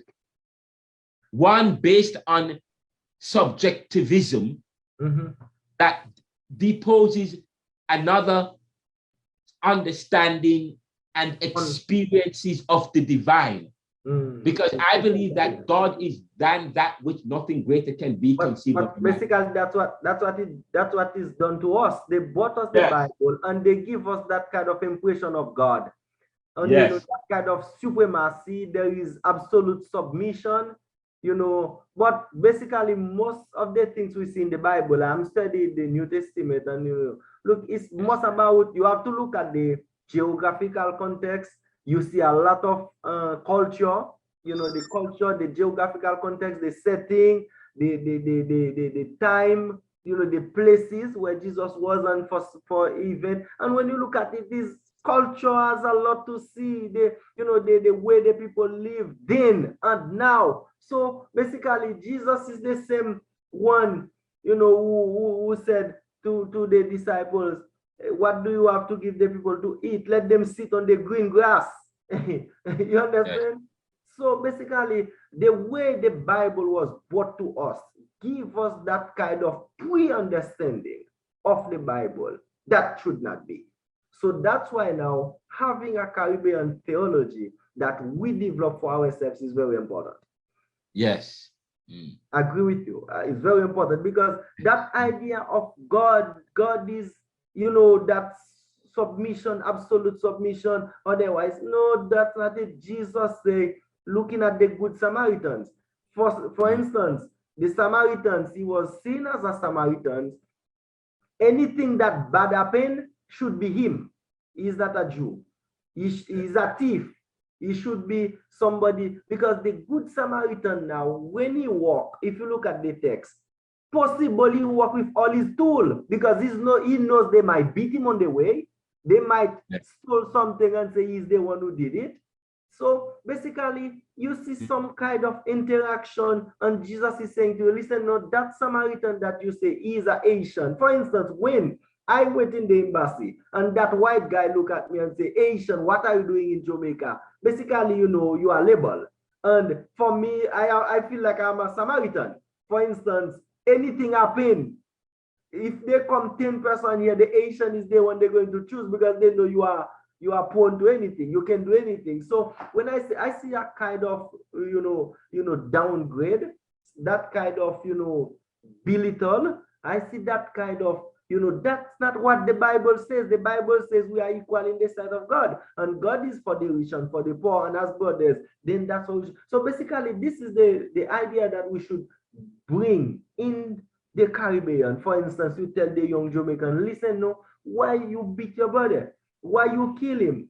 But he's your brother, so why don't you eat with him? We look the same. And what basically shows a people is their culture, their way we speak. So it doesn't matter what I do, I cannot align with Jamaican, because I don't speak like you. So basically Jamaicans, once you are in one place, if 100 Jamaicans are in one place, you know they are Jamaicans. If I meet the Haitians, so that's what unites us. That's what says we are one, we come from the same place. But unless we bring that idea to them to say, hey, listen, no, that's what God wants. God wants us to be brother's keeper. Not only say it, but let it embedded, let it be taught, let it be accepted among us as Caribbean people. I read that petition, and every day I say, but where are the Haitians? You should not be the one to bring that petition forward. I have read this petition how many times, and some of it. Yes. By the way, I have one thing I wanted to say that in Jamaica there is obia, and I wanted and I'm wondering if and that came from Africa. Obia came to Jamaica. Obia came from Africa, and I wanted to find out, probably obia was one of the religions that was preserved in Jamaica, the one that how it was preserved, and how different is obia from voodoo. Do you know? No, I think the idea I see about obia here in Jamaica is the same as the voodoo. Like, for instance, about something to hurt somebody or to frighten somebody, can tell you, I'm going to obia you. You understand? Yes. But it was never it was never about hurting obia. It was never about when some people, for instance, I tell people, for instance, a guy came yesterday, and as he parked the vehicle in the yard, and the tire blow, for him is somebody obia him, people work against him. There are people who have that mentality. And if people working against me, so be it, that's their business, not my business. So we have that thing, if I drive the vehicle, and as I drove, on the road, as I drive in it, and the tire blow, is somebody who obia me, is somebody does something. That again is negativity. So I'm going to make a pronouncement here. Caribbean theology, and that is why Caribbean thought is important, but in Caribbean theology. Caribbean, if you look at, so I said to you, the Caribbean people, some Caribbean people's understanding of God. The understanding of God, or our theology, and how that theology affects our attitudes, our behaviors, our policies. Yeah, sure. It's important. It comes from a Eurocentric understanding, in a sense. But the point I want to make is, when you think about obia, when you think about voodoo, when you think about Pentecostalism, or African or Rastafarianism,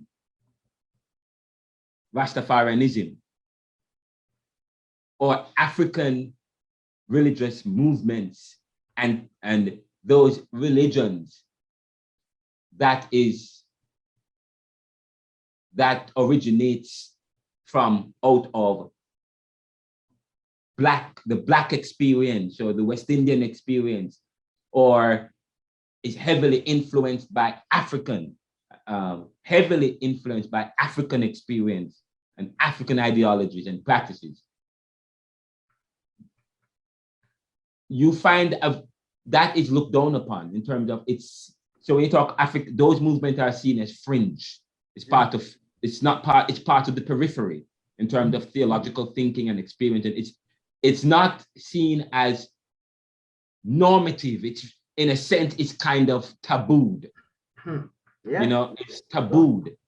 And I say to you, where does that come from? So the way in which the Caribbean people look down upon their own Caribbean people who are said to be, and Western people who are heavily influenced from an African tradition outside of anything European. And there's many Caribbean people still have a sense, some have a little, maybe have 1%, 2% European, but majority are of an African descent, you find that they look down upon anything African in terms of their theologies, their understanding, their philosophy. It's as if it's seen as fringe. Why is that the case? Why do you think so?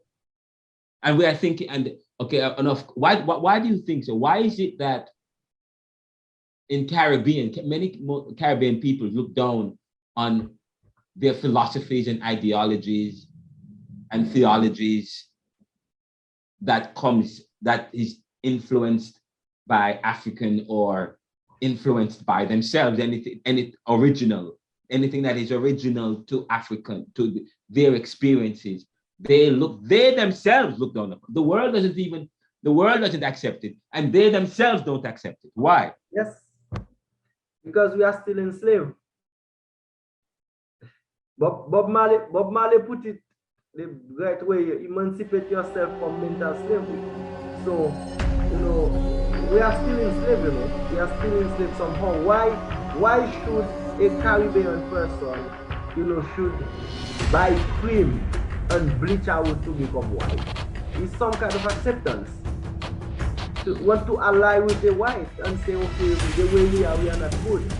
So, and the white will leave where they are to come to the Caribbean and lay down in the sea because they want to get some color.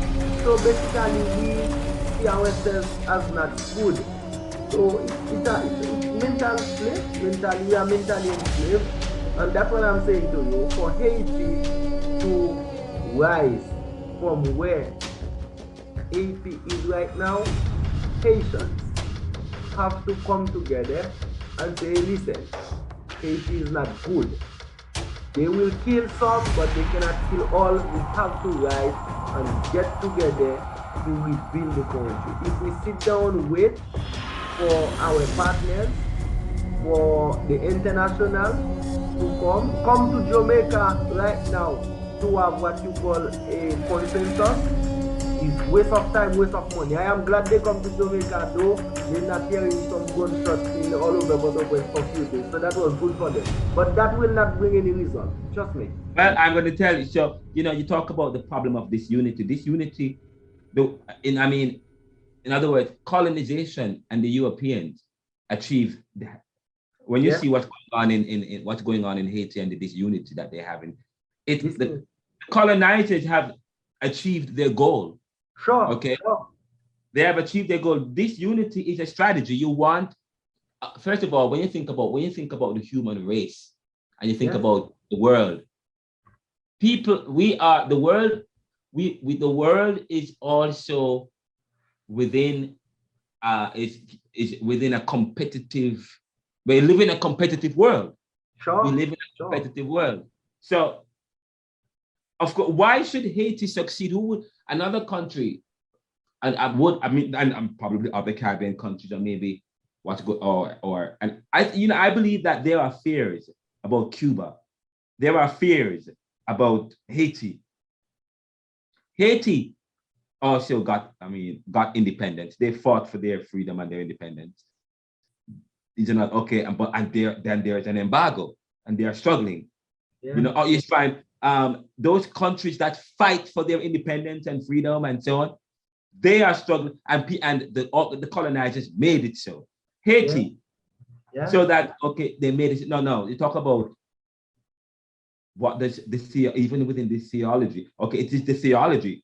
It is the understanding of God that's going to rescue the people. That's supposed to bring hope and unity. Yes. Now the question is, where is the Caribbean? Where is the Caribbean church? Where is Caribbean theology? The Caribbeans, where are Caribbean thinkers?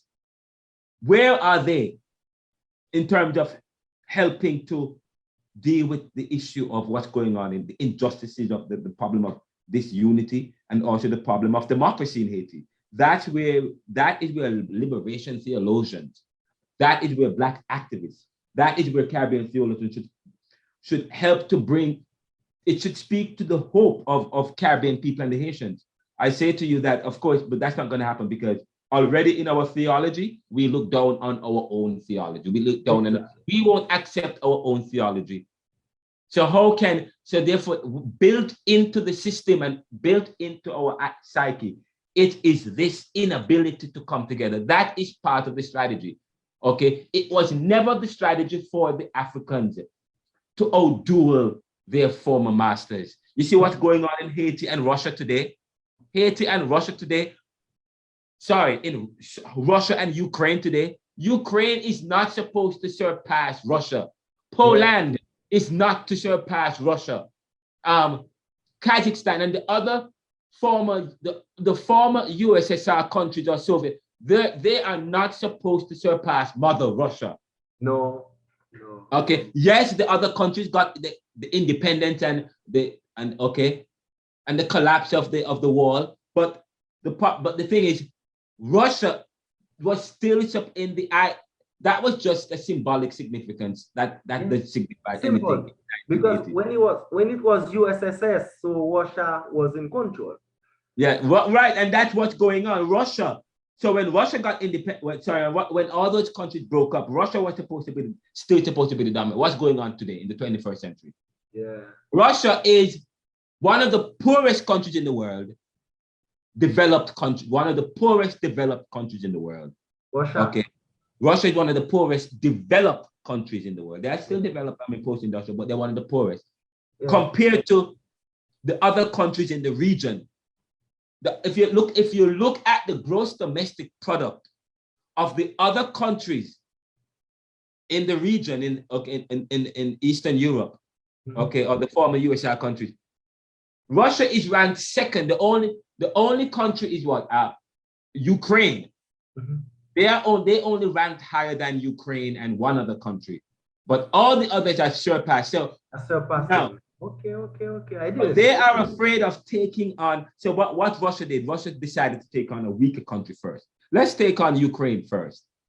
So we're going to take on. So what? Okay, in terms of their GDP and so on, they are not as. They don't have their GDP. So now, if they take over Ukraine, it will add to Russia's GDP. So it will add to their GDP. But and Ukraine was growing. Ukraine had the potential to be one of the most dominant countries in the region over the next 10 years. Okay, and so that's a problem for Russia. So of course, so they are going to war. That's what they do that's what they use. That's a strategy. They're going to war. So I said to you, look what's going on in Haiti today. Look what's going on in Haiti. Of course, no one is going to war, but people they find different ways. Of penetrating Haiti. But of course, Haiti, there is disunity in Haiti. That's one of the problems. So the people can't come together. So but we have a responsibility as theologians to preach, to bring people together. Our theology should speaks to the. So the question is now in Caribbean theology, when we study Caribbean theology we're supposed to find a way to speak to the hurt of people. Caribbean theology, we are supposed to serve the world today to solve tomorrow's strategies, in a sense. We're supposed to speak to the plight of man. Yes. So how is our theology speaking to what's going on? So that's the question. But let me wrap this up by saying this. This is the petition. It speaks, and you've read it before.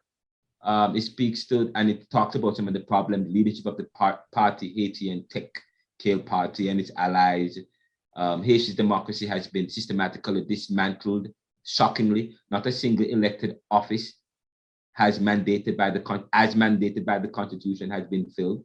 Gangs, some of which are linked to the government, now control more than half of the country. Corruption and mismanagement have siphoned off substantial funds from public services and resulting in an alarming inflation rate of over 15% annually. Tragically, 4.7 million Haitian citizens face acute hunger, so on and so forth. So we have a responsibility to deal with that, not just to send aid. People have a tendency to think that by sending aid, that will help.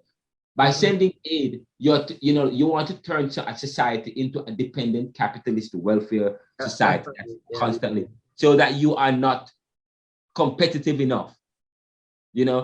it is not in the best interest of the world for Haiti to rise. Okay. Whose interest? The Haitians. The Haitians, yeah. Yeah. So the Haitians, at the same time, that's why I said, so this petition speaks to the fact that the Haitians have to, yes, they have to come together, but first they have to take back their country, take back their governance. Okay. So once again, the Haitian people are counting on us to champion their freedom. We implore you on behalf of all Caribbean people to stand up for democracy in Haiti by refusing to participate in any initiative that would support Haiti's illegal de facto government, like what's going on in Jamaica today, where they're having that guy. Okay, where they have that Ariel, I'm going to say that guy Ariel, proposing. And the guys, the problem in Haiti too, the guys become so wicked in quest for power. That's why young people like me, the way I'm speaking to you now, if I'm in Haiti, I will not, even where I am now, you know, I don't really speak politics openly because they are wicked. And to retain power and to make money, they can do anything. That's why I say the young minds, they have left Haiti or they are already been killed. So like me, I am speaking to you now, but I won't go on Facebook do that. You won't see me on Facebook saying anything. I just sit down and watch, because the next thing you just see you walk down the street and you hear you were killed. You don't know who killed you. So also, okay, fine. So there are fears. Yeah, there are fears, of course. Yeah. There are fears, yeah. I have my Facebook page. You won't see I post anything political, not saying anything, just leave it there, because they are so wicked, you know, in the quest for power. They can do anything. That's the mindset. And they will kill you if they can kill the president in his womb, sleeping. And so what else? Nothing is impossible. But the question, but our theology, if we have a Christian theology, a theology that is Christian, or a theology, we say that the Caribbean is predominantly Christian, with we have some indigenous religions, and experience some faith, some indigenous faith, or some that we brought from Africa, which we look down upon. But there are some people that is there hope? Do we look to a hope, a future? But I said to you, when you study our theology, does our theology, does it not involve a kind of an attitude of liberation that may also require some kind of martyrdom? That may also, Jesus went as far as to die on the cross. He went as far as he was unpopular, in a sense. He did and said unpopular things, even to the point of death, where, he put himself in danger, in harm's way. Yes. So shouldn't that inform our drive, our social action, our theology, and our attitude and our message to men to bring about hope and change and so on? Shouldn't that inform it as well? I agree with you 100%. In fact, I was recently looking at Acts chapter 1, verse 8. It says witness. Witness should be in every way. Witness in the political order as well. Witness in the social affairs. Witness in the economical affair. Witness in the entrepreneurial affair. When you are a witness, not in a spiritual aspect alone, but all we do, we just spiritualize it and say witness for God brings soul to the kingdom. That almost have nothing to do with the kingdom. It has to do with us while we are here. We witness. I know this thing, but I have my wife and one small 2-year-old son. So if they kill me for Haiti, you just sometimes it's, you almost don't have words, but we pray and we hope. But the other day I tell those guys, if there is a revolution now, I think I will tell my wife I'm going to Haiti. Maybe she would not want me to go, but I would go and say, okay, Haiti need to be free, because what is happening when I am eating, it hurts me. When I get good food on my table, I have money on my account, it hurts my heart to know that there are my brothers and sisters over there who cannot get that food I get. Even I eat, I am not happy, because knowing that my brothers and sisters, they too are God's children, So that hurts me to the core. And you can see why I speak with passion. So it hurts me to the core, but you just pray and hope. Yes. But the petition, though, I will sign it. I will sign it because if you agree to jeopardize yourself as a non-Asian national or origin from Yes. Asian origin, so much more I have to do it. Yeah. I did a paper, and it's called The Reflections on Life and Society by a Black academic, The Foundations of Knowledge and Hegemony of Faith, demystifying the sacred and profanity, and that shouldn't be profanity, the sacred and profane of cultures that purport standards which discriminates. Again, the foundations of knowledge and hegemony of faith. When you study Caribbean theology, I say to you, you have to study the foundations of knowledge and the hegemony of faith, because it will help to demystify the sacred and profane of cultures that purport or utilize and promote standards which ultimately discriminates.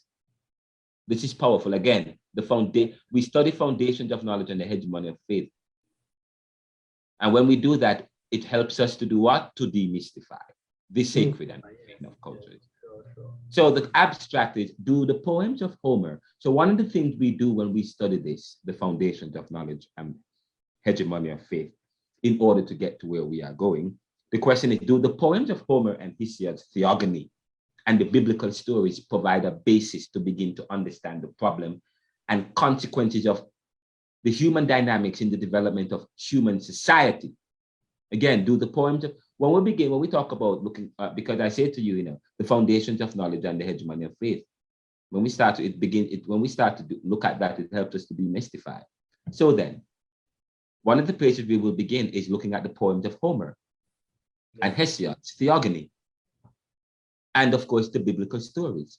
And we ask the question, when we look at them, do they provide a basis to begin to understand the problem and consequences of human dynamics? When we talk about human dynamics, the relationship between humans, okay, and the uniqueness of that, the way in, okay, we talk about class relations, racial relations, socioeconomic relations, the political economy of various societies.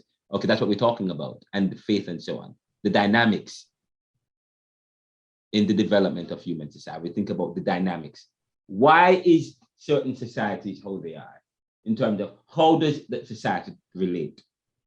When we look at the dynamics of the relationship in terms of the development of society, then we begin to see the problems, we'll begin to start from the beginning. And so I said to you, I am excited about this experience. What is Caribbean theology? Caribbean theology exists to address the spiritual, social, and economic challenges faced by the Caribbean people. Again, what is Caribbean theology? Caribbean theology seeks to address the spiritual, social, and economic challenges faced by the Caribbean people. It recognizes the region's history of colonization, slavery, and ongoing socioeconomic disparities, and seeks to offer a theological response that speaks to the lived experiences of Caribbean people,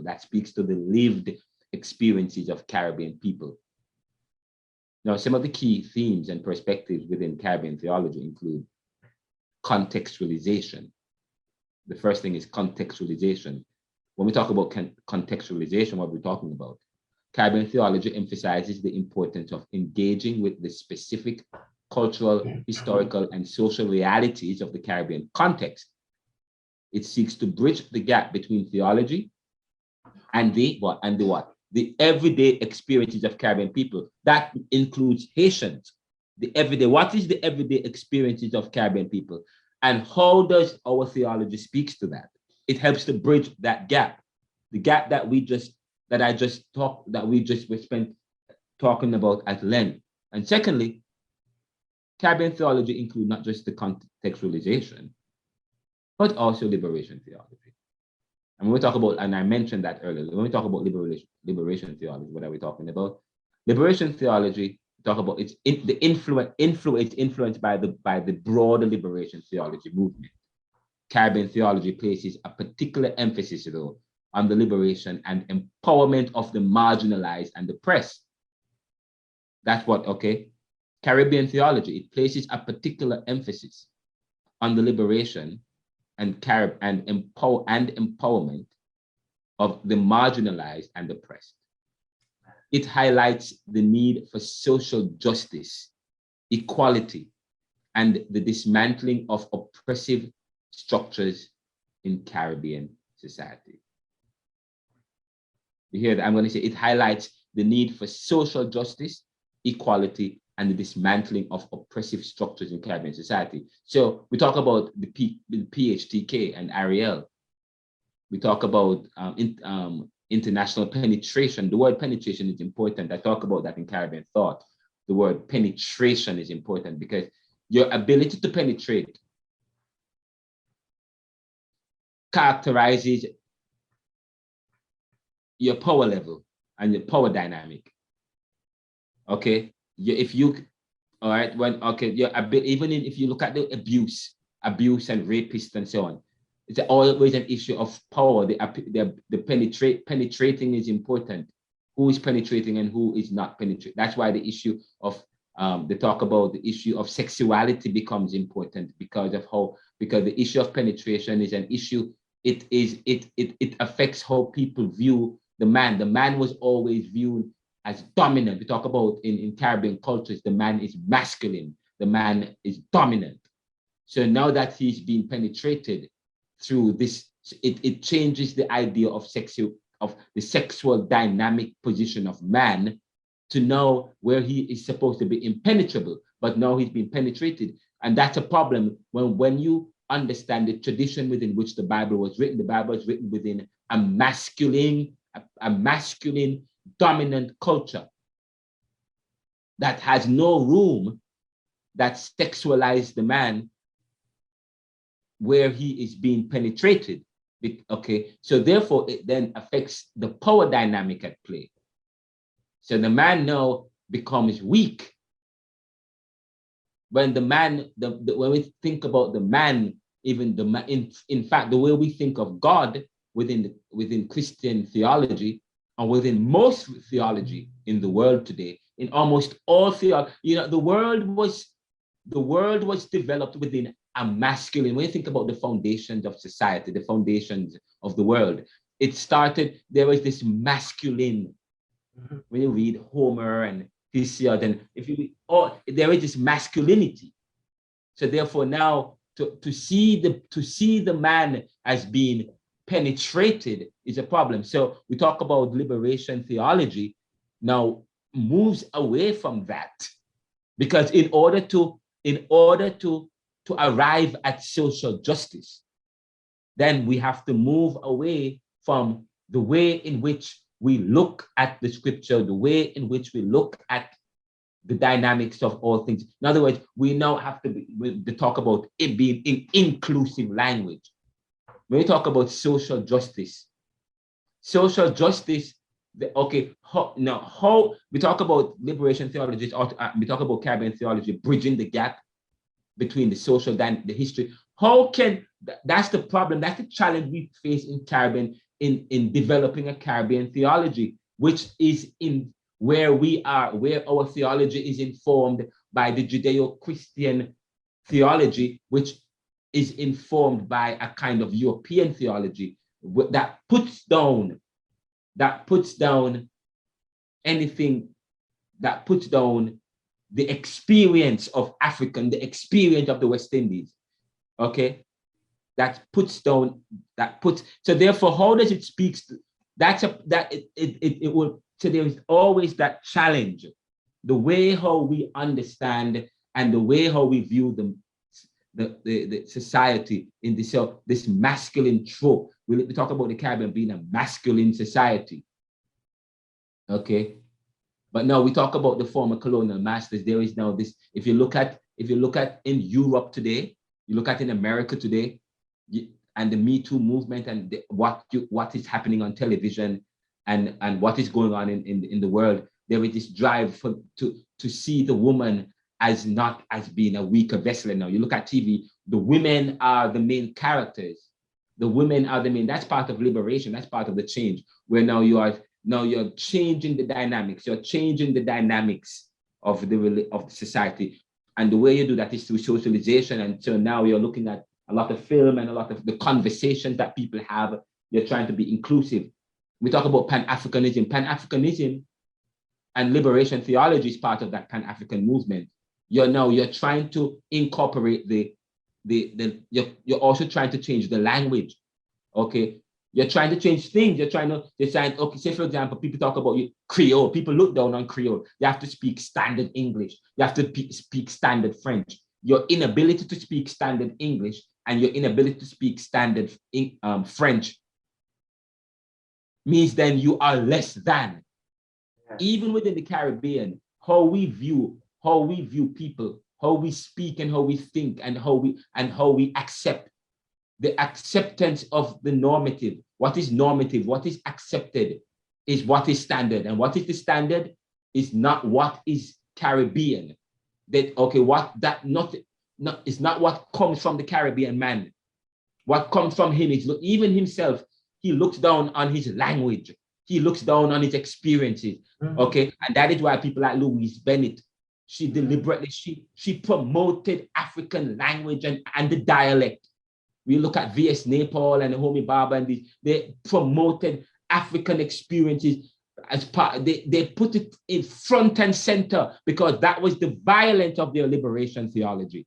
Okay, that was the violence with which. Okay, so sometimes I don't care if I make an error when I write my English, when I write my paper. I don't care. It's part of my violence. It's part of my liberation theology. When I produce a theology that does not, it's part of my liberation, it's part of the Caribbean experience, it's part of the change that we are trying to recapture the Caribbean man. We're trying to recapture what Fanon talked about, Frantz Fanon and the psychoanalytic theory. He said the Negro is not any more than the black man, any more than the white man in a sense. The psychoanalytic theory, you're trying to, we talk about an empowerment of the self, an empowered self. So you talk about inclusive language. So I said to you, Jamaica Theological Seminary says, what does Jamaica Theological Seminary has for its Jamaica Theological Seminary has as its motto? That I may know him and that I may make him known. Already the understanding of that, when you see that motto, it's the statement speak volume. It speaks to the volume that the school promotes this masculine identity of God. It promotes this masculine understanding of God. It promotes what a kind of understanding that eschews the very own experiences of the people of what of your own experience in a sense. But anyway, so now, but in the Caribbean, they still have theologies and ideologies and laws that they have inherited from their forefathers, from their not forefathers, I apologize, from their former masters, from the former colonial masters, from the former people who have indoctrinated them. They still inherit, okay? While they in many countries, say for example, our theology on marijuana, our theology on sexuality, our theology on casino gambling. Our theology affects our economic practices and our family practices, so which doesn't come from anything African, it comes from European, and it affects us to the point where it keeps us. Say, for example, while other countries have casino gambling, the Caribbean can have casino gambling, but they won't because of the theology. But that is good. That is great. That is good that they don't have casino gambling. And I'm happy that they have a theology that tells them that they cannot have casino gambling, where the church holds them at ransom. That's according to that's the argument, playing the devil's advocate here. That's what people say. Because European countries and the Americas, now their theology does not tell them that they can't have casino gambling. Casino gambling has nothing to do with their faith with God. there are some people there are some churches that have experience who believe that. So therefore they will gamble, okay? Or that has nothing to do with their faith. While there are some people, say for example, there are some people who, and there are some people who say, well, do you have money on the stock exchange? Okay, the stock exchange is the same thing as gambling. Okay, it's the same thing as gambling. People don't realize when you put money on a stock, you are betting that it will win or lose. You are making a bet. You're placing a bet on the value, okay, because it has no value. You're hoping, you're believing, you're praying that it will be the value that people bet on it to be, okay? And it may win or it may not win, but that's based on a value, a hope, a reputational value. When you put a bet on a horse and the horse, let's put a bet on that horse because it has some reputational value. It's the same. So our theology is based on a perspective that is influenced by certain positions. Now, okay, so so the third thing is Afro-Caribbean spirituality. That's what they're talking about. Afro-Caribbean. We're talking about Afro-Caribbean. That's the third thing. Caribbean theology recognizes and incorporates the rich spiritual traditions of the Afro-Caribbean population, including elements of African religions, Christianity, and syncretic practices. Synchronized, amalgamation of faith, where talk about some faith experiences where there's a mashup. We'll talk about that later on. It acknowledges the spiritual resilience and creative expressions of faith within the Caribbean context. Okay, and many people eschew that, but in Caribbean theology, in this class, we will look at Afro-Caribbean spirituality. And finally, the fourth one is identity and cultural reclamation. Caribbean theology encourages the affirmation and reclamation of Caribbean cultural identity. Notice the word, it affirms it, but reclaim our identity. Now, by the way, I should ask you, in Haiti, you're from Haiti. When did the French first discover Haiti? When did they land on Haiti? Sorry, it wasn't the French, it was Christopher Columbus, yes? Oh yes, Christopher Columbus. That was, I will tell you, 1492. Okay, 1492. Yeah, so they so 1492, they also, and then by 1494 they were in Jamaica. Yeah, 1492. Okay, so 1492 is Haiti, and then by 1494 when he came back, he bucked on Jamaica afterwards. So 1492. Now in 1492 when they came, there were Indians, yes? Yes, Indians, yes. What were the Indians? What are their names? They were the Arawakans, the Tainos? Yeah, Tainos. The Taino people were there, just like the Tainos were there. The Tainos were also in the Caribbean. Now, what happened to the Tainos? Well, this species disappeared. They disappeared. Yeah. How do we know that they disappeared? How do we know that they disappeared? We have not seen any germs from them because, for instance, a place like Guyana, right now you still have some people who are not civilized, still living in the bush. They are part of the people who were in the Caribbean. Haiti had them too, but when they came for slavery, and they killed all of them. But because remember that these people, they were not civilized though. Remember that, yeah. Wait, hold on a second. Caribbean thought. You said civilized. They weren't civilized. Because when I say civilized, because of the time, remember at that time it was they build little things. No. Hold on. I'm not going to use that word. They were civilized. They weren't civilized in the Western way.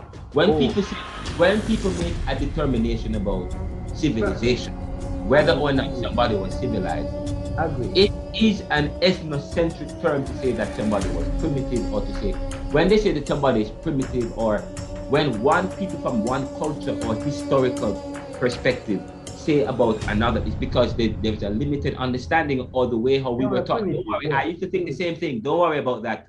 I used to think the same way, but I've changed. They were civilized, but they were not civilized in the European or Anglo-Saxon way.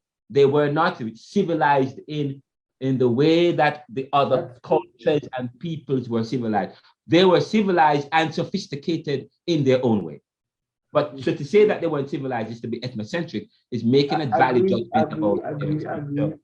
Well, what we read from books, and all we have been impacted with now is the Anglo-Saxon civilization or the Western civilization. So we read from what used to take place then. So for me, based on how we live today, I could say they were not civilized, but that's not the right thing. I agree with you. When Columbus came to the Caribbean, he saw the Taino people in the West Indies. Yes. And he saw some Taino, the Indians, and when the Americas, they were Indians in the New World. Mm-hmm. And he said they came to Christianize the people. I'm sorry, they also came to the New World, but they came to Christianize, not the African, they came to Christianize the people here, the people in the West Indies, the Indians, the Taino people, and so on, to bring religion. So he came. They came with an understanding that the people in the Caribbean, they never had any religion.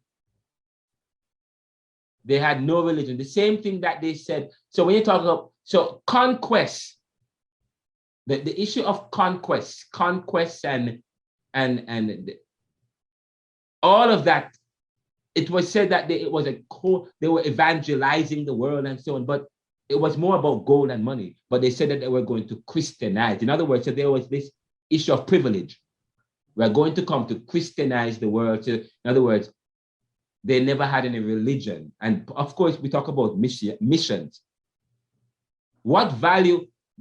How is mission important in Caribbean theology?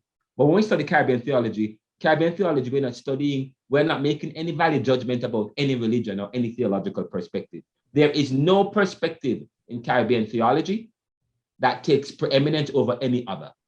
Yes. Okay, in this class, we do not make any determination as if any one faith or religion is better than the other. So that's why I'm happy I'm teaching this course, okay, because I'm a radical. I am happy about this course.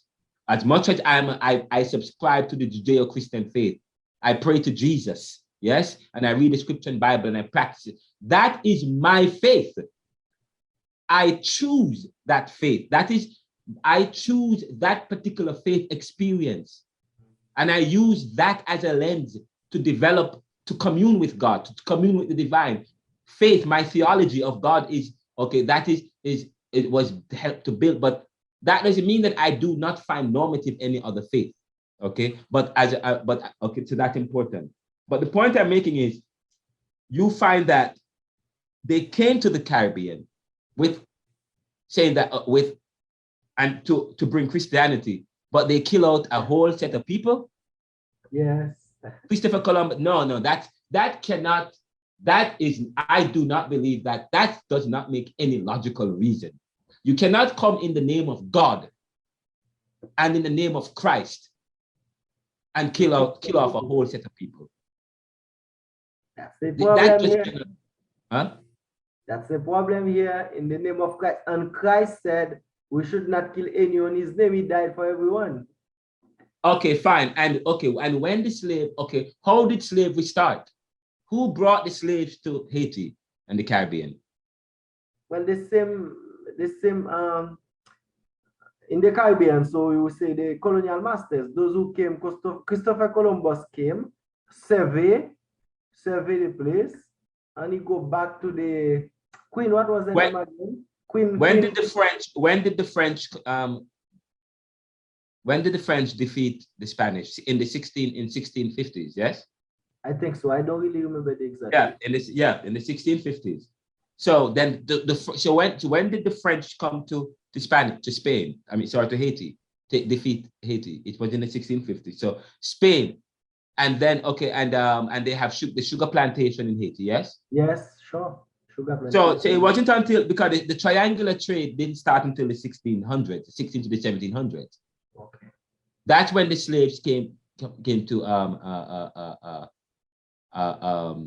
that's when slavery officially started. So the question is, where did the slaves, the people who were in Haiti at the time, before slavery officially started, what happened to them?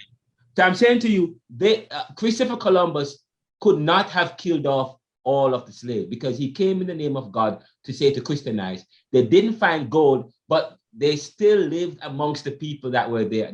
A small group of Europeans settled there and worked with there, and then they worked the Indians, the Taino people. Some of them we heard commit suicide, but some of them fled to the mountains. Yeah. Many of them fled to the mountains. Now the question is, were there some? So the question is, where is the Arawakan tribe or the Taino people? But I'm going to talk about that in a little bit, because this is very important. Because the Urban Indian Heritage Society is saying that in Haiti and in Jamaica, there was an Indian heritage. Some Taino people remained there. The books, and you notice how the history, there is no document. It is as if it was deliberate. The documentary evidence about all we're hearing that they disappeared. That cannot be true. How did they disappear? They committed genocide, or they were wiped out by Christopher Columbus.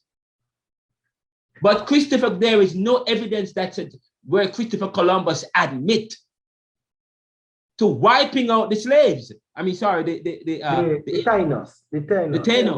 He did not admit to doing that. But what we know in Haiti, when they came, and the Christopher Columbus, he came, survey, went back to the Queen, who sent him, I think the Queen Elizabeth, I can't remember the name, who sent him, and he went back. Now, yes, because Isabel. They came, she was Elizabeth, right? Yeah, Isabel. Elizabeth, yeah, that's true. Yeah. So when he went back, and now they come back and they say, okay, we find some pretty place somewhere, we're going to discover. He could not discover because they were already existed. So you don't discover what exists already. So they came and took by force. But what we know in Haiti is that the condition, the work, the pressure, some of them committed suicide, some fled to the mountain, and they had sex with the girls, have children with them. That's why even in Haiti, just like Jamaica, now you will see there is a place in Haiti, in the west of Haiti, named Kazal. All those people from there are bone-skinned people, just like Topil. Like you see those people from St. Elizabeth, Topil, that all this area, these people are just light-skinned, all of them. So they say these are the people who fled to that mountain, and they built up those people there. So, but now they're saying that, and there's some slaves who came and escaped and intermingled with the Indian tribe. And so we're saying that there is some. So we're saying that based on the argument provided, it just does not stand to reason. It makes no sense. The argument does not make sense. But and why it doesn't make sense? Okay, so this is where the issue of identity. I say to people, the identity is important.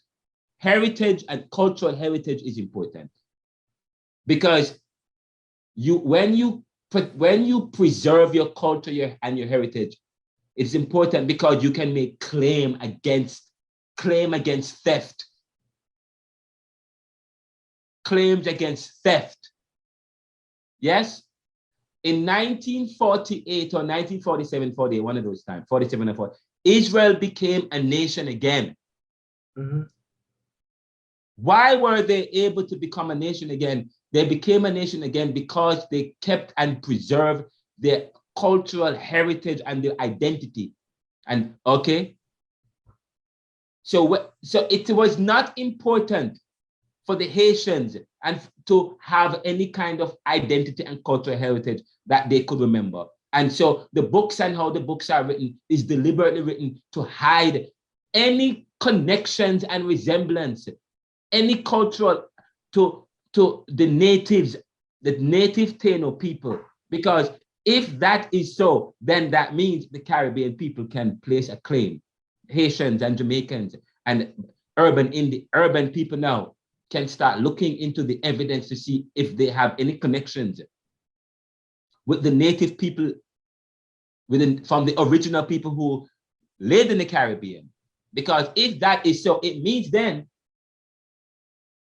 that they can now reclaim and make claims against their former masters, against Europe, or wherever, okay, Europeans, or whoever the former masters were.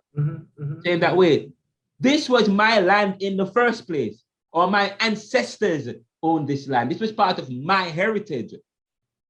So if so, then why is it that we are getting independence? Therefore, well, Haiti took back the independence. They're saying that, well, the Haitians, majority of the Haitians were Africans who came to Haiti.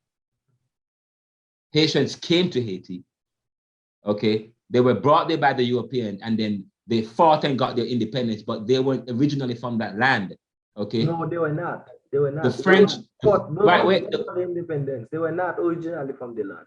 Right, so they stole, so in a sense, the argument could be that the Haitians stole Haiti from the French. The Haitians, they stole Haiti from the French.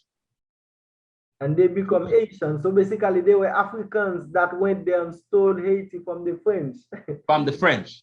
Yeah. And because the French had invaded and defeated the Spanish, okay, because of the war, they invaded it and defeated them and took that land from a war that they had. Okay, so then French, they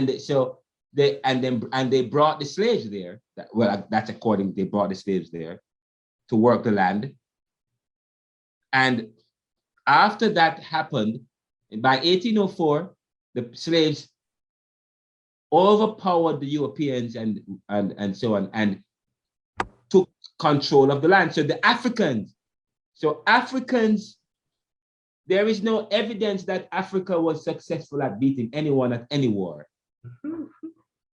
So that, in a sense, it's not just that Haiti was the first former colonized country. Haiti is the first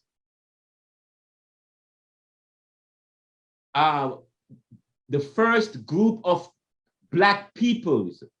Group of Africans. Haitians were the first Africans to successfully, in the modern world, okay?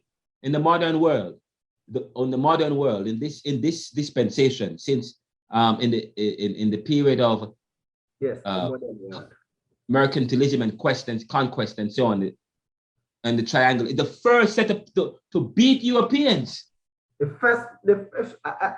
would agree with you 100%. The first set of Africans that beat the European, oh boy. And you don't read that anywhere. These are Africans, the first set. And so they beat them and took the land. Now the issue of property, property, and Haiti was seen as a very fertile land with lots of potential.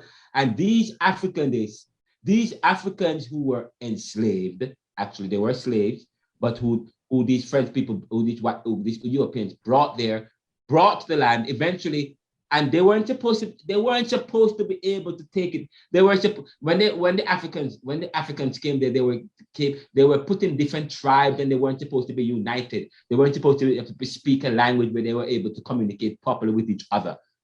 But the fact that they were able to just quickly come together speaks volume of the kind of people that went to Haiti and the Africans. But the thing is, the point I'm raising here is, what were some of so they stole it, but is it really a steal? Because if you are able to, if the Haitians who lived in Haiti have any resemblance or any connections with the original people, it means then that their independence, that it means then that they should not have gotten independence. It means that their revolution was justified because they were part of the original. They can claim, they have claims to the land. Their land, yeah, they claim their land. So it is important that we do not have any remember, and that is, it's important for us to understand. So we talk about number 4, the Caribbean theology. We look at identity and cultural reclamation. Caribbean theology encourages the affirmation and reclamation of Caribbean cultural identity. It recognizes the importance of valuing and preserving Caribbean traditions, languages, music, art as integral aspects of Caribbean spirituality. And part of that tradition could go beyond just seeing Caribbean and West Indian as being as African, but also recognizing their Indian heritage, their connections to the original people that existed in Haiti and in the West Indies. And the denial of that heritage is a strategy because it then prevents any claim or record. Just as how Israel can make claim to Palestine. Today, they can go back to Palestine, okay, and make a claim against that. A claim. The African people, the people that live in the West Indies, the West Indian people in the Caribbean, the only cultural heritage they have is one that comes from Africa with some connections, with small connections to Europe, and some people promote their European connections over their African connections. Okay, and we can easily trace that, and there's evidence everywhere that people write that white people, Caucasians and Europeans write about this, their connection with Africa and what happened. But anything that happened between 1492 and 1655, there is nothing about that history. There is hardly anything about that. There is nothing about it. I have no history. I have not read. I read partially little history about the Taínos. Little. And therefore you have to ask that. So as an academic, as a scholar, as a critical thinker, as a Caribbean theologian, who also have the task of cultural and identity reclamation, that is because, you see, the thing, when you talk about preserving one's cultural identity, your ability to preserve your culture is also to protect your property, So I don't have issues of those people, but they say probably they were like Indian. Yes, they were Indian. We don't have any trace of Haiti. We have people who coolie, like we call them in Jamaica. We have coolie, but we don't know if that's the heritage. But so basically, you would say we would have to go in a quest to find out if we have any connection, heritage from the ancestors. Well, that is from the first people of the land. Yes, that is exactly what the urban Indian heritage, and we have they're coming. I did a presentation with them on my show, the Neoliberal Around podcast. It's available on YouTube. It's also available. It's available everywhere, all over. I mean, iHeartRadio, Spotify, Amazon Music. It's available on YouTube. If you go to the Neoliberal, and this is being recorded, and I'll have it, and I'll give it to you. Okay, but I'm telling you this right now, that this is quite important. They're doing a study on genealogy, Haitian genealogy and Jamaican genealogy. But this is important. Okay. The last thing is this: community and communal. Caribbean theology focuses on community and communal ethics. Caribbean theology emphasizes the communal, and this is a part of Caribbean thought. Caribbean theology emphasizes the communal nature of Caribbean society and promotes a sense of community, solidarity, and collective responsibility. It calls for a reorientation towards social and economic practices. Social and economic practices, and might I also add, spiritual, that prioritize the well-being of the entire community. It calls for the reorientation towards social, economic, policy, economic, I'm going to add something, social, spiritual, and economic practices that prioritizes the well-being of the entire community. It's important to note that Caribbean theology is a diverse and evolving field. I'm wrapping up now, with different theologians contributing their unique perspectives. The works of Caribbean theologians, such as Lewin Williams and Garnet Roper, provide specific insights into their understanding of Caribbean theology within the context of Jamaica, finally, and the Caribbean. The course this semester will include my contributions and thinking surrounding this topic, and the issue of power and privilege. This is vital as Caribbean theology is a complex and multifaceted field of study that explores the intersection of spirituality, culture, and the unique historical perspectives or experiences of the Caribbean region. It seeks to understand and address the issues of power, privilege, and status that have shaped Caribbean society and its theoretical or theological landscape. So I have put together a compendium of several perspectives on power that purpose to examine how the status quo uses strategy to extend, establish, or maintain power, which then poses problems for human progress. This involves looking at the development of power, privilege, position, and status within the foundations of historical literature and divine intervention.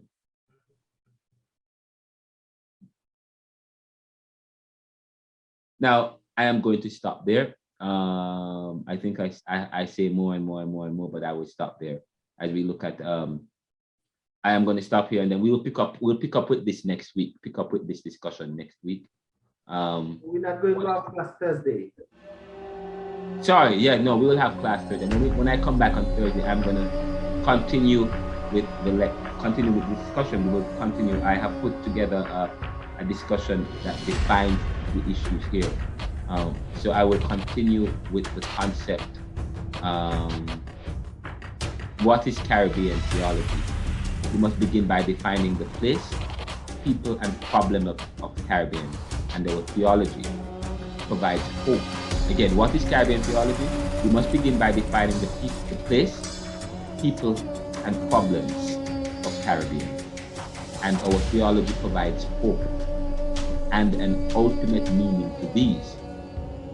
However, as much as we promote self-determination and the nation coming out of colonialism, we will not make the mistake of requiring any general will, thereby lumping Caribbean within a general milieu without underscoring peoples, groups, and individuals whose ideas may not be as general as we think.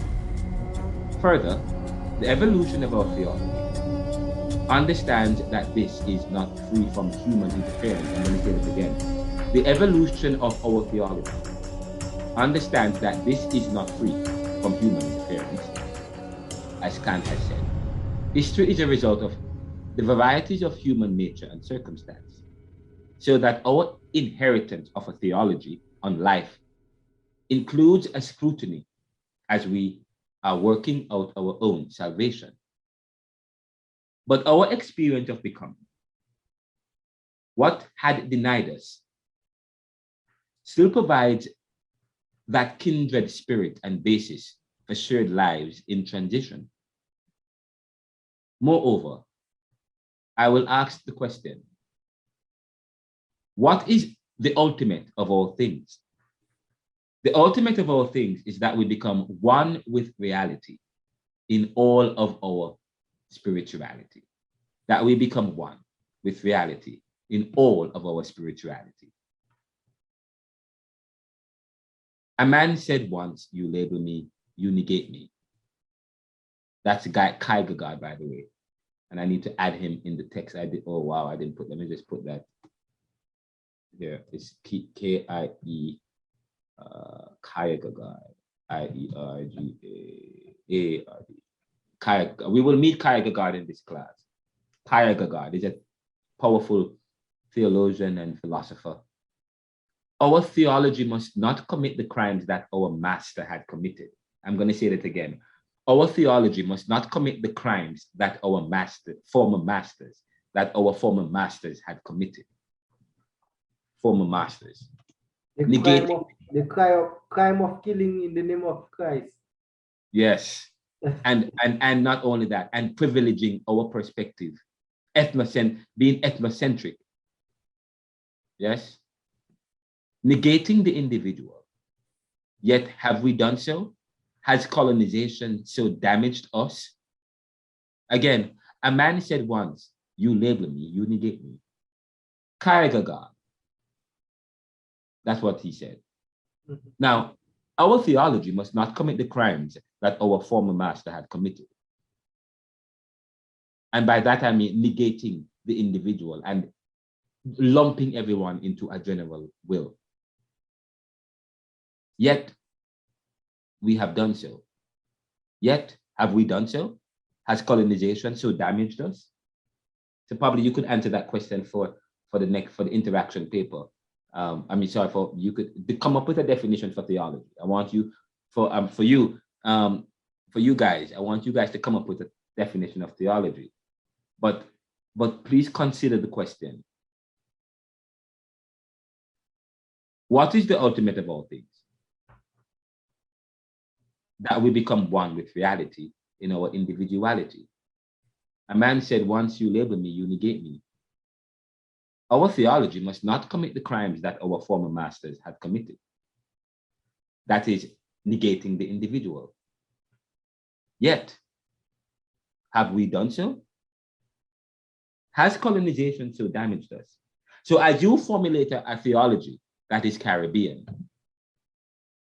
and I say to you, when we ask what is theology, we must begin by defining the place, the people, and the problems of Caribbean.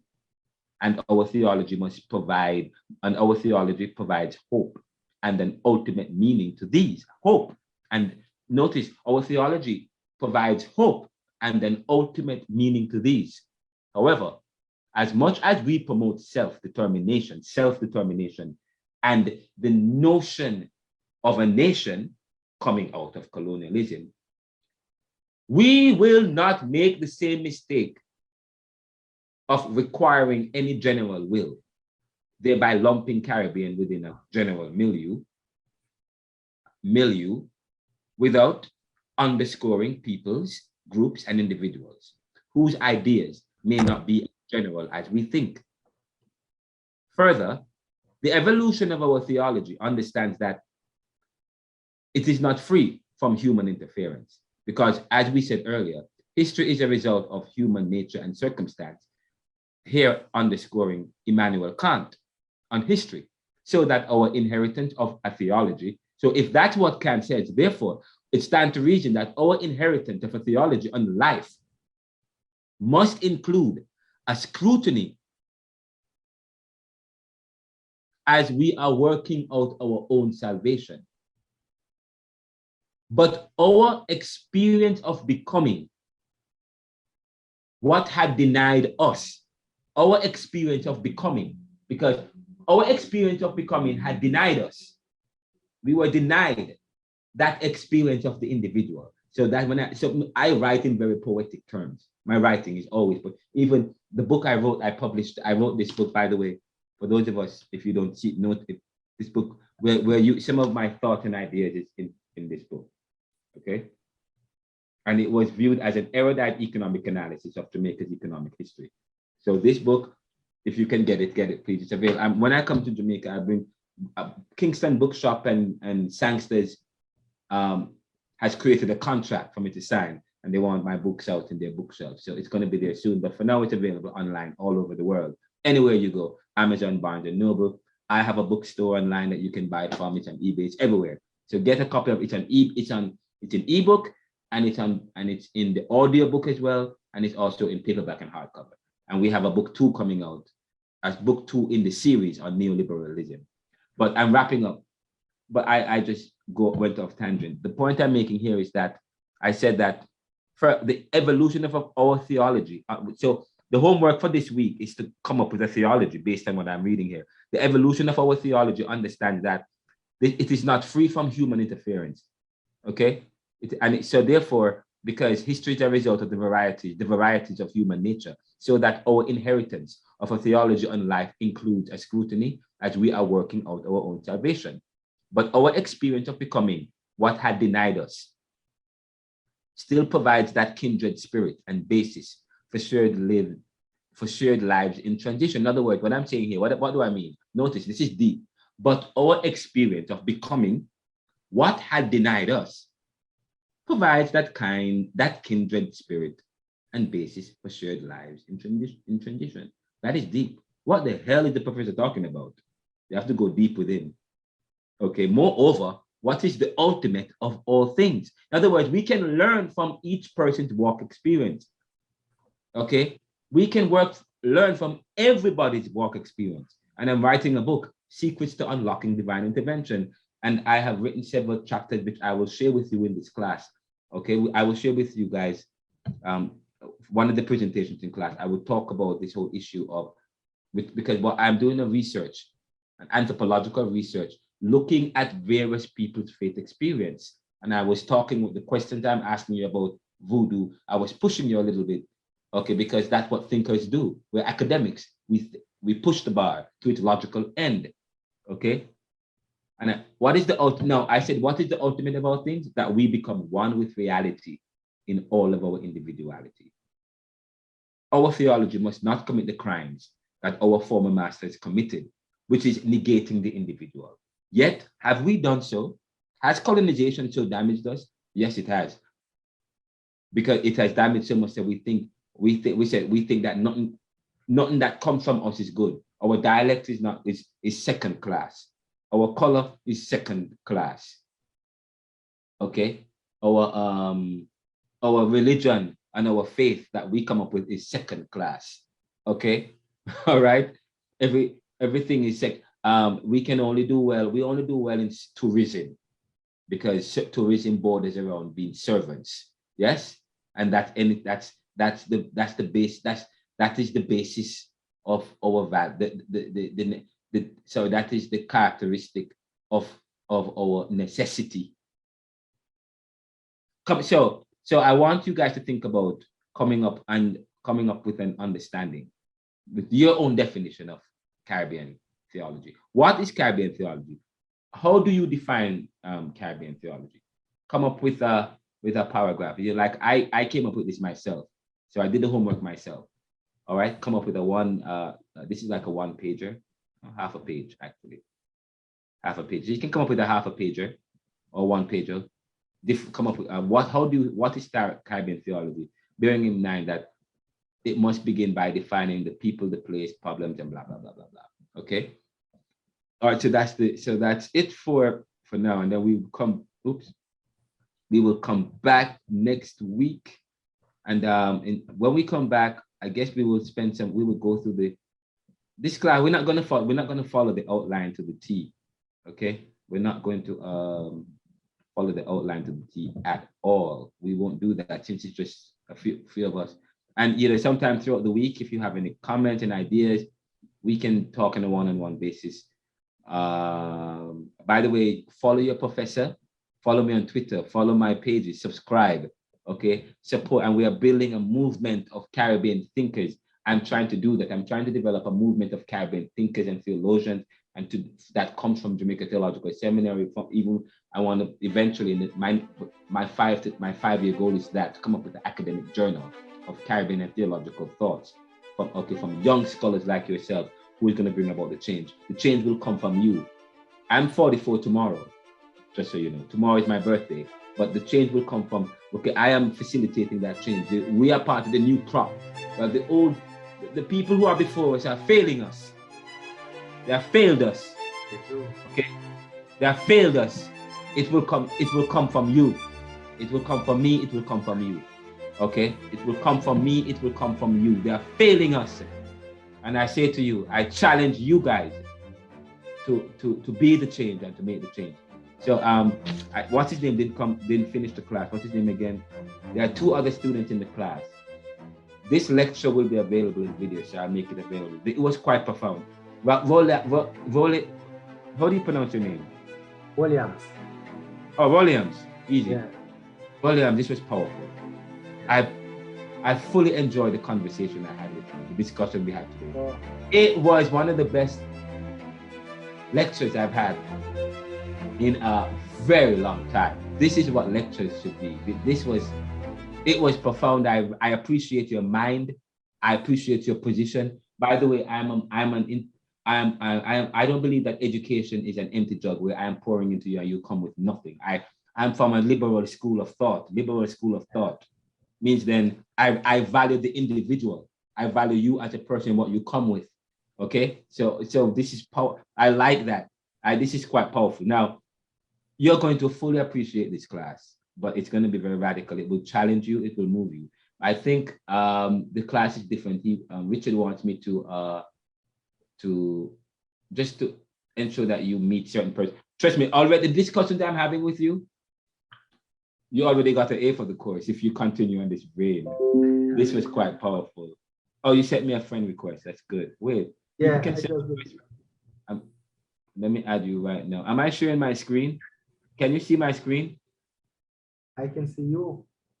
Oh, great. Because I don't want any. Oh, oh wow, this is beautiful. What this is? It is showing. I'm trying to find my Facebook page. All right, I'm gonna do this and I'm gonna do this. And he sent me a friend request. Let me see if I could find it. Are you Mont Stanley? Me? Oh no, you're not. I don't see it. I don't see your. You sent me a friend. It said you sent me a friend request. Yes, I did just now. How do I find my? Oh, I have to go to friends or something. I guess I saw it. It popped up on my screen that you sent me a friend request. When you come off the live, you might see it there. I look for it. Okay, okay. Yeah, follow me on Twitter as well and stuff. And I do a lot. I engage with the public a lot. I do a lot of writing, and so this is powerful. Thank you. Thank you. Thank you. Have a good one. Good night. We will talk. Yeah, go over the syllabus. Remember the question for Wednesday. So come up, formulate with a definition. Formulate or come up with a definition of theology. You do not have to source. Okay. You don't have to source right now. You just come up with it. You come up with it. You're a Caribbean thinker. Okay. I want to see what is your Caribbean theology. All right. Okay. What good? And you have my emails and everything, right? And you have the syllabus. You have the syllabus. Supposed to. I don't know. Maybe on the online. Chantelle, please send Williams the syllabus. Okay. Okay, sir. Send him a copy of the syllabus. Thank you, Chantelle. Yeah, man, and I'll send you a copy of the present of this. Thank you for that. Share it with your friends. Share the petition with your friends. Share it with your people. Okay. All right. Take care. Bye.